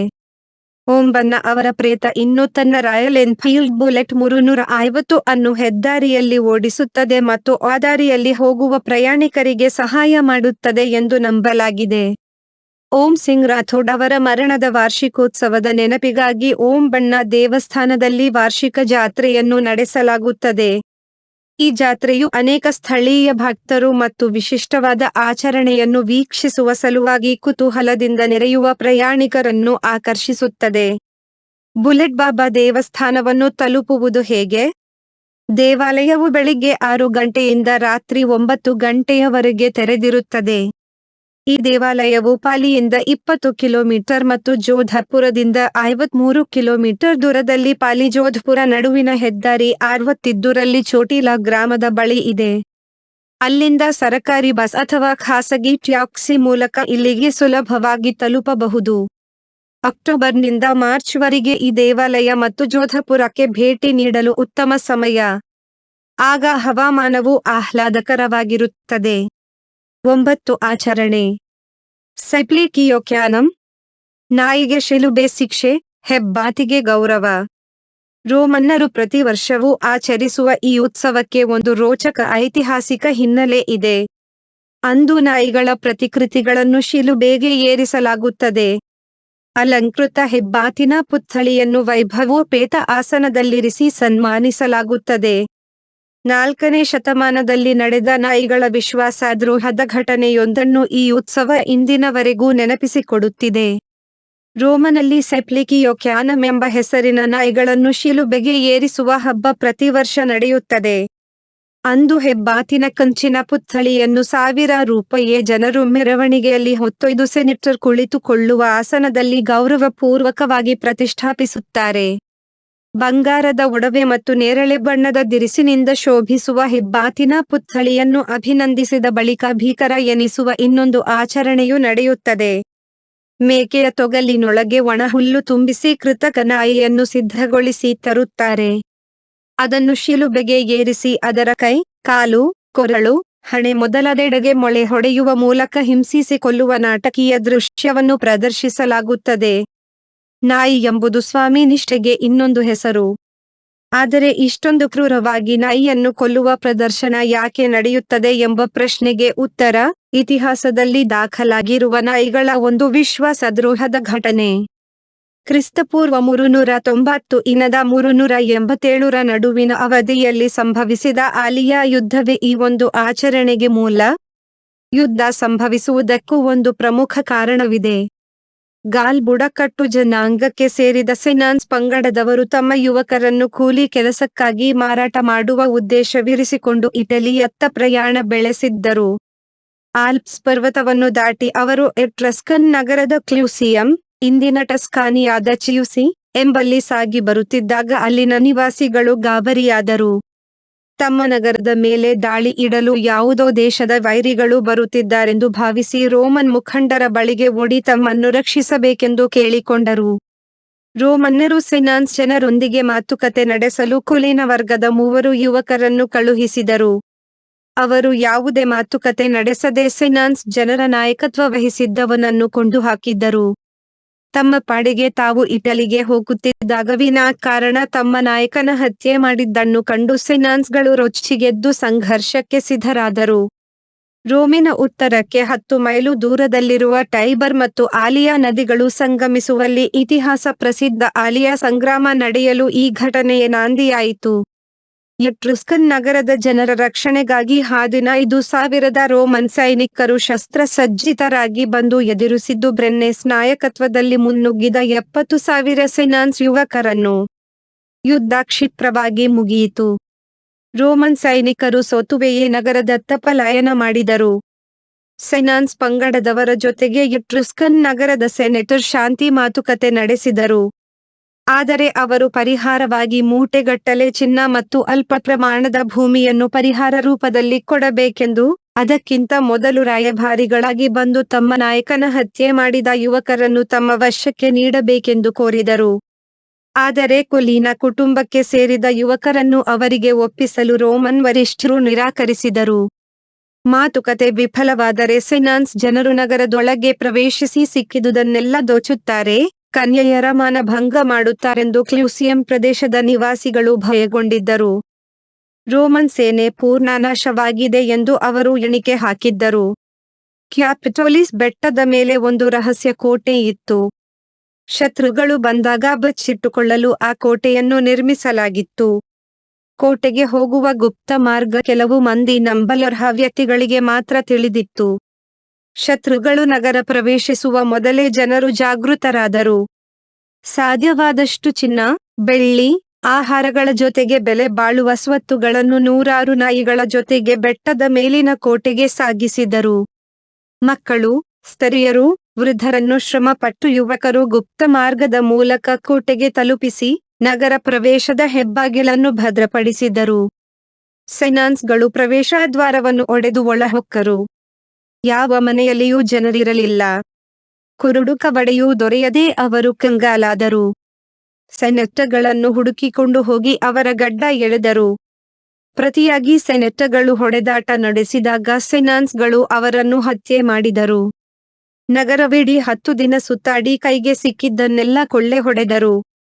ಅದೇ ವೇಳೆಗೆ ಪಲಾಯನ ಮಾಡಿದರೂ ರೋಮನ್ ಸೈನ್ಯ ಸುಮ್ಮನಿರಲಿಲ್ಲ. ಮತ್ತೆ ದಾಳಿ ನಡೆಸಲು ಸಾಕಷ್ಟು ಸಿದ್ಧತೆ ಮಾಡಿಕೊಂಡಿತು. ಕೋಟೆಯಲ್ಲಿ ಅಡಗಿದ್ದ ಜನರಿಗೆ ಭಯ ಪಡುವ ಅಗತ್ಯವಿಲ್ಲ ಎಂಬ ಸಂದೇಶ ನೀಡಲು ಕೊಮಿನಿಯಾಸ್ ಪಾಂಟಿಸ್ ಎಂಬ ವಿಶ್ವಾಸಾರ್ಹ ವ್ಯಕ್ತಿಯನ್ನು ಕಳುಹಿಸಿದರು. ಆತ ಟೈಬರ್ ನದಿ ದಾಟಿ ಬಂದು ಕ್ಯಾಪಿಟೋಲಿಸ್ ಬೆಟ್ಟವನ್ನೇರಿ ಜನರಿಗೆ ಸಂದೇಶವನ್ನು ತಲುಪಿಸಿದ. ಆದರೆ ಆತ ಕೆಳಗಿಳಿದು ಬರುವುದನ್ನು ಸೆನಾನ್ಸ್ ಜನರು ಗಮನಿಸಿದರು. ಅದರಿಂದಾಗಿ ಬೆಟ್ಟವನ್ನೇರುವ ರಹಸ್ಯ ಮಾರ್ಗವನ್ನು ಸುಲಭವಾಗಿ ಕಂಡುಕೊಂಡರು. ಬೆಟ್ಟದ ಮೇಲಿನ ಕೋಟೆಯನ್ನು ಭೇದಿಸುವ ಉದ್ದೇಶವಿರಿಸಿಕೊಂಡು ನಡುರಾತ್ರಿಯಲ್ಲಿ ಸೆನಾನ್ಸ್ ಪಡೆ ಬೆಟ್ಟವನ್ನು ತಲುಪಿತು. ಕೋಟೆಯನ್ನು ಕಾಯುತ್ತಿದ್ದ ಪಹರೆಯವರು 100 ನಾಯಿಗಳನ್ನು ನಂಬಿ ಮಲಗಿ ಗೊರಕೆ ಹೊಡೆಯುತ್ತಿದ್ದರು. ನಾಯಿಗಳು ಬೊಗಳುವ ಮೊದಲೇ ಸೆನಾನ್ಸ್ ಜನರು ಅವುಗಳ ಮುಂದೆ ಎಸೆದ ಮಾಂಸದ ಚೂರುಗಳನ್ನು ತಿಂದು ಬೊಗಳುವ ಗೋಜಿಗೆ ಹೋಗದೆ ಹಾಯಾಗಿ ಮಲಗಿಬಿಟ್ಟವು. ಆದರೆ ಕೋಟೆಯ ಬಳಿಜು ನೋಡೇವತೆ ದೇವಾಲಯದಲ್ಲಿ ದೇವತೆಯ ಸೇವೆಗಾಗಿ ಒಪ್ಪಿಸಿದ್ದ 100 ಹೆಬ್ಬಾತುಗಳು ಅಪರಿಚಿತರ ದಂಡು ಬೆಟ್ಟವನ್ನು ಏರುತ್ತಿರುವುದನ್ನು ಕಂಡು ಜೋರಾಗಿ ಕೂಗಲಾರಂಭಿಸಿದವು. ಮಲಗಿದವರು ಎಚ್ಚೆತ್ತರು. ದೇವಾಲಯದ ಅರ್ಚಕ ವರ್ಜಿನ್ಸ್, ಪವಿತ್ರ ಜ್ವಾಲೆ, ಆರಲು ಎಂದಿಗೂ ಜುನೋ ಬಿಡುವುದಿಲ್ಲ. ಹೋಗಿ, ಹೋರಾಡಿ ಎಂದು ಜನರಿಗೆ ಆದೇಶ ನೀಡಿದ. ಜನರು ಒಗ್ಗೂಡಿ ಶತ್ರುಗಳನ್ನು ಎದುರಿಸುವ ಹೊತ್ತಿಗೆ ರೋಮಿನ ಪ್ರಬಲ ಸೇನಾಬಲ ಬೆಟ್ಟವನ್ನು ತಲುಪಿತು. ಸೆನಾನ್ಸ್ ಜನರು ಕಷ್ಟನಷ್ಟಕ್ಕೆ ಒಳಗಾಗಿ ಓಡಿ ಹೋಗಬೇಕಾಯಿತು.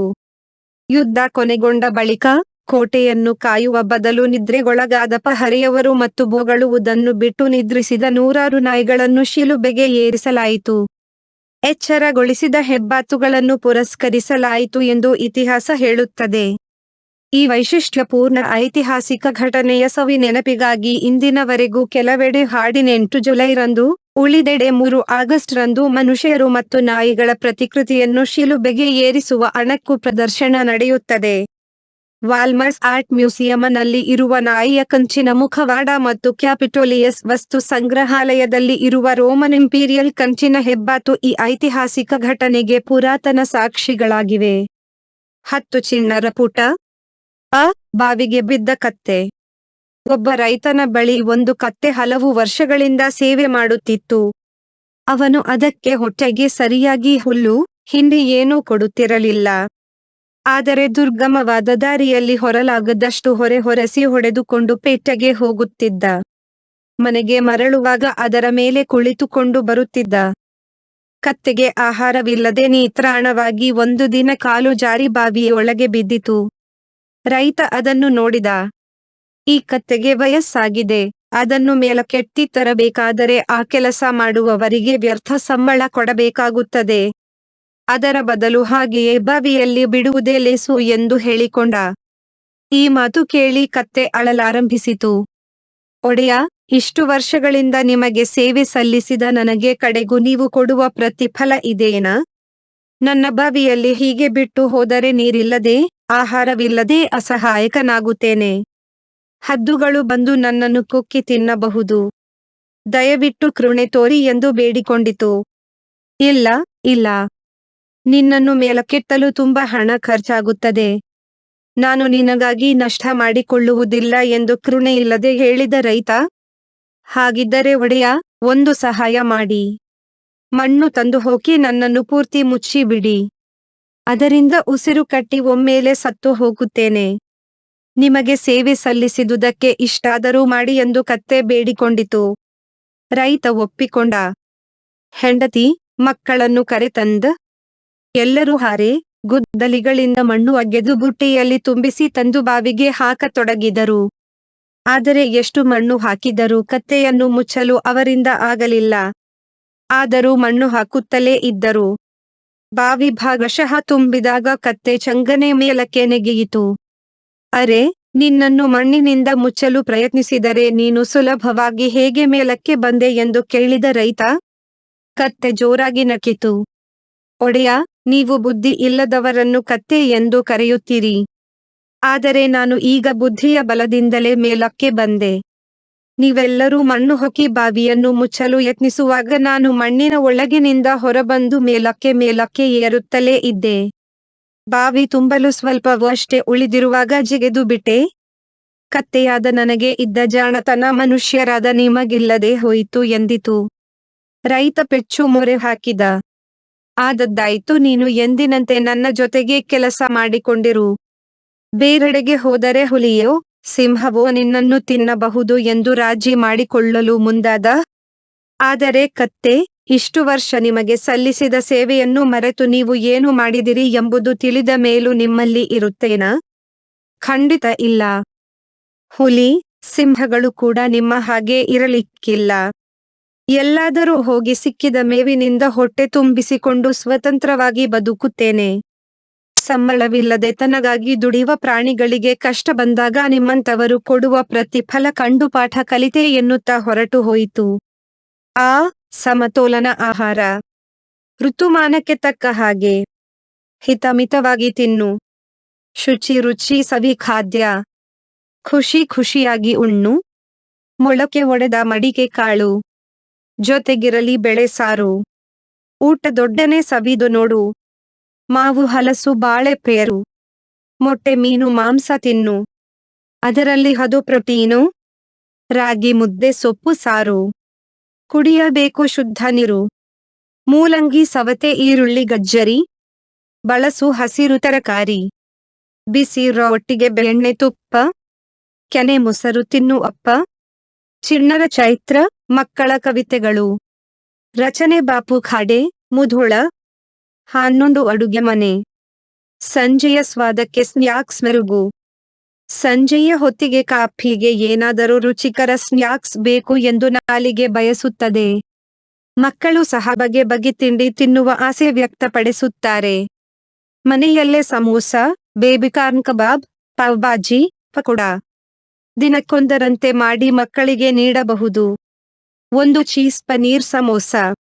ಏನೇನು ಬೇಕು?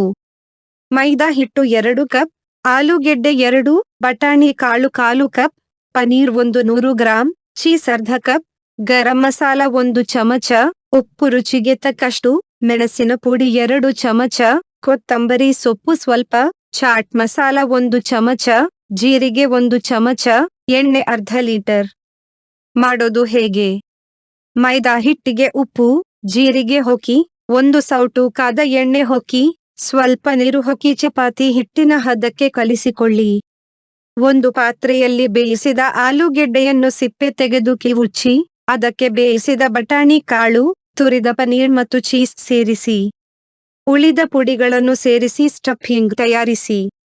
ಮೈದಾ ಹಿಟ್ಟಿನ ಚಿಕ್ಕ ಚಿಕ್ಕ ಪೂರಿ ಲಟ್ಟಿಸಿ, ಅದರಲ್ಲಿ ಸ್ಟಫಿಂಗ್ ತುಂಬಿ ಸಮೋಸ ತಯಾರಿಸಿ. ಅದನ್ನು ಕಾದ ಎಣ್ಣೆಯಲ್ಲಿ ಮಧ್ಯಮ ಉರಿಯಲ್ಲಿ ಕರಿಯಿರಿ. 2 ಬೇಬಿ ಕಾರ್ನ್ ಕಬಾಬ್. ಏನೇನು ಬೇಕು? ಬೇಬಿ ಕಾರ್ನ್ 10, ಮೈದಾ ಹಿಟ್ಟು 1/4 ಕಪ್, ಕಾರ್ನ್ ಫ್ಲೋರ್ 1/4 ಕಪ್, ಮೆಣಸಿನ ಪುಡಿ 2 ಚಮಚ, ಗರಂ ಮಸಾಲ ಮತ್ತು ಅರಿಶಿನ ಪುಡಿ 1 ಚಮಚ, ಜೀರಿಗೆ ಪುಡಿ ಅರ್ಧ ಚಮಚ, ಶುಂಠಿ ಬೆಳ್ಳುಳ್ಳಿ ಪೇಸ್ಟ್ ಸ್ವಲ್ಪ, ಉಪ್ಪು ರುಚಿಗೆ ತಕ್ಕಷ್ಟು, ಎಣ್ಣೆ ಅರ್ಧ ಲೀಟರ್. ಮಾಡೋದು ಹೇಗೆ? ಒಂದು ಪಾತ್ರೆಯಲ್ಲಿ ನೀರನ್ನು ಕುದಿಸಿ ಅದಕ್ಕೆ ಸ್ವಲ್ಪ ಉಪ್ಪು ಮತ್ತು ಬೇಬಿ ಕಾರ್ನ್ ಹಾಕಿ 5 ನಿಮಿಷ ಬೇಯಿಸಿದ ಮೇಲೆ ಅದರ ನೀರನ್ನೆಲ್ಲ ಬಸಿದು ತೆಗೆಯಿರಿ. ಈಗ ಒಂದು ಪಾತ್ರೆಯಲ್ಲಿ ಮೈದಾ ಹಿಟ್ಟು, ಕಾರ್ನ್ ಫ್ಲೋರ್, ಉಪ್ಪು ಮತ್ತು ಎಲ್ಲ ಪುಡಿಗಳನ್ನು ಹಾಕಿ ಬೋಂಡ ಹಿಟ್ಟಿನ ಹದಕ್ಕೆ ನೀರು ಹಾಕಿ ಕಲಸಿ. ಇದರಲ್ಲಿ ಬೇಬಿ ಕಾರ್ನ್ ಅದ್ದಿ ಕಾದ ಎಣ್ಣೆಯಲ್ಲಿ ಕರಿಯಿರಿ. 3 ಹೆಸರು ಬೇಳೆ ಪಕೋಡ. ಏನೇನು ಬೇಕು? ಹೆಸರು ಬೇಳೆ 1 ಕಪ್, ಹಸಿಮೆಣಸಿನಕಾಯಿ 4, ಶುಂಠಿ 1 ಇಂಚು, ಬೆಳ್ಳುಳ್ಳಿ 6 ಎಸಳು, ಈರುಳ್ಳಿ 1, ಉಪ್ಪು ರುಚಿಗೆ ತಕ್ಕಷ್ಟು, ಗರಂ ಮಸಾಲ 1 ಚಮಚ, ಕೊತ್ತಂಬರಿ ಸೊಪ್ಪು ಮತ್ತು ಕರಿಬೇವು ಸ್ವಲ್ಪ, ಎಣ್ಣೆ ಅರ್ಧ ಲೀಟರ್. ಮಾಡೋದು ಹೇಗೆ? ಹೆಸರು ಬೇಳೆಯನ್ನು ಚೆನ್ನಾಗಿ ತೊಳೆದು 1 ಗಂಟೆ ನೀರಿನಲ್ಲಿ ನೆನೆಸಿದ ನಂತರ ನೀರನ್ನು ಬಸಿದು ಅದಕ್ಕೆ ಹಸಿಮೆಣಸಿನಕಾಯಿ, ಉಪ್ಪು, ಶುಂಠಿ, ಬೆಳ್ಳುಳ್ಳಿ ಹಾಕಿ, ಸ್ವಲ್ಪ ನೀರು ಹಾಕಿ ಮಿಕ್ಸಿಯಲ್ಲಿ ತರಿತರಿಯಾಗಿ ರುಬ್ಬಿಕೊಳ್ಳಿ. ರುಬ್ಬಿದ ಮಿಶ್ರಣಕ್ಕೆ ಸಣ್ಣಗೆ ಹೆಚ್ಚಿದ ಈರುಳ್ಳಿ, ಕೊತ್ತಂಬರಿ ಸೊಪ್ಪು, ಕರಿಬೇವು, ಗರಂ ಮಸಾಲ ಹಾಕಿ ಕಲಸಿ ಕಾದ ಎಣ್ಣೆಯಲ್ಲಿ ಪಕೋಡ ಕರಿಯಿರಿ. 4 ಪಾವ್ ಭಾಜಿ. ಏನೇನು ಬೇಕು? ಪಾವ್ ಬನ್ 6, ಈರುಳ್ಳಿ 2, ಟೊಮ್ಯಾಟೊ 2, ಶುಂಠಿ ಬೆಳ್ಳುಳ್ಳಿ ಪೇಸ್ಟ್ 1 ಚಮಚ, ಧನಿಯಾ ಪುಡಿ 1 ಚಮಚ, ಮೆಣಸಿನ ಪುಡಿ 1 ಚಮಚ, ಪಾವ್ ಭಾಜಿ ಮಸಾಲೆ 3 ಚಮಚ, ಜೀರಿಗೆ ಪುಡಿ 1 ಚಮಚ, ಆಲೂಗೆಡ್ಡೆ 2, ಹೂಕೋಸು ಅರ್ಧ ಕಪ್, ಬಟಾಣಿ ಕಾಳು ಅರ್ಧ ಕಪ್, ಉಪ್ಪು ರುಚಿಗೆ ತಕ್ಕಷ್ಟು, ನಿಂಬೆ ರಸ, ಕೊತ್ತಂಬರಿ ಸೊಪ್ಪು ಸ್ವಲ್ಪ, ಬೆಣ್ಣೆ ಅರ್ಧ ಕಪ್. ಮಾಡೋದು ಹೇಗೆ? ಆಲೂಗೆಡ್ಡೆ, ಹೂಕೋಸು, ನೆನೆಸಿದ ಬಟಾಣಿಯನ್ನು ಕುಕ್ಕರಿನಲ್ಲಿ ಬೇಯಿಸಿ ಚೆನ್ನಾಗಿ ಕಿವುಚಿಕೊಳ್ಳಿ. ಒಂದು ಬಾಣಲೆಯಲ್ಲಿ ಎಣ್ಣೆ ಬಿಸಿ ಮಾಡಿ ಅದಕ್ಕೆ ಸಣ್ಣಗೆ ಹೆಚ್ಚಿದ ಈರುಳ್ಳಿ, ಶುಂಠಿ ಬೆಳ್ಳುಳ್ಳಿ ಪೇಸ್ಟ್ ಹಾಕಿ ಹುರಿಯಿರಿ. ನಂತರ ಹೆಚ್ಚಿದ ಟೊಮ್ಯಾಟೊ ಹಾಕಿ ಹುರಿಯಿರಿ. ಎಲ್ಲ ಮಸಾಲೆ ಪುಡಿಗಳನ್ನು ಹಾಕಿ. ಈ ಮಿಶ್ರಣಕ್ಕೆ ತರಕಾರಿಗಳನ್ನು ಹಾಕಿ. ಉಪ್ಪು, ನಿಂಬೆ ರಸ ಹಾಗೂ ಅಗತ್ಯವಿದ್ದಷ್ಟು ನೀರು ಹಾಕಿ ಕುದಿಸಿ, ಮೇಲೆ ಕೊತ್ತಂಬರಿ ಸೊಪ್ಪು ಹಾಕಿದರೆ ಪಾವ್ ಭಾಜಿ ಮಸಾಲ ಸಿದ್ಧವಾಗುತ್ತದೆ. ಪಾವ್ಗೆ ಬೆಣ್ಣೆ ಸವರಿ ಕಾವಲಿಯ ಮೇಲೆ ಸ್ವಲ್ಪ ಬಿಸಿ ಮಾಡಿ, ತಯಾರಿಸಿದ ಮಸಾಲೆ ಮತ್ತು ಸಣ್ಣಗೆ ಹೆಚ್ಚಿದ ಈರುಳ್ಳಿ ಜೊತೆ ಸವಿಯಿರಿ. 5 ಸಿಹಿಗೆಣಸಿನ ಚಾಟ್. ಏನೇನು ಬೇಕು? ಸಿಹಿಗೆಣಸು 2, ಹಸಿಮೆಣಸು 4, ಕೊತ್ತಂಬರಿ ಸೊಪ್ಪು ಮತ್ತು ಪುದೀನ ಸೊಪ್ಪು ಸ್ವಲ್ಪ, ಬೆಲ್ಲ 1 ತುಂಡು, ಉಪ್ಪು ರುಚಿಗೆ ತಕ್ಕಷ್ಟು, ಚಾಟ್ ಮಸಾಲ, ದಾಳಿಂಬೆ ಕಾಳು 1/4 ಕಪ್, ಸೇವ್ 1/4 ಕಪ್, ನಿಂಬೆ ರಸ ಸ್ವಲ್ಪ. ಮಾಡೋದು ಹೇಗೆ? ಸಿಹಿಗೆಣಸನ್ನು ಉಪ್ಪು ಹಾಕಿ ಕುಕ್ಕರಿನಲ್ಲಿ ಬೇಯಿಸಿಕೊಳ್ಳಿ. ಅದರ ಸಿಪ್ಪೆ ತೆಗೆದು ಚಿಕ್ಕ ಚಿಕ್ಕ ಹುಳುಗಳಾಗಿ ಮಾಡಿ. ಈಗ ಒಂದು ಮಿಕ್ಸಿ ಜಾರಿನಲ್ಲಿ ಪುದೀನ, ಕೊತ್ತಂಬರಿ ಸೊಪ್ಪು, ಸ್ವಲ್ಪ ಉಪ್ಪು, ಬೆಲ್ಲ, ಹಸಿಮೆಣಸಿನಕಾಯಿ ಹಾಕಿ ರುಬ್ಬಿಕೊಂಡು ಚಟ್ನಿ ತಯಾರಿಸಿಕೊಳ್ಳಿ.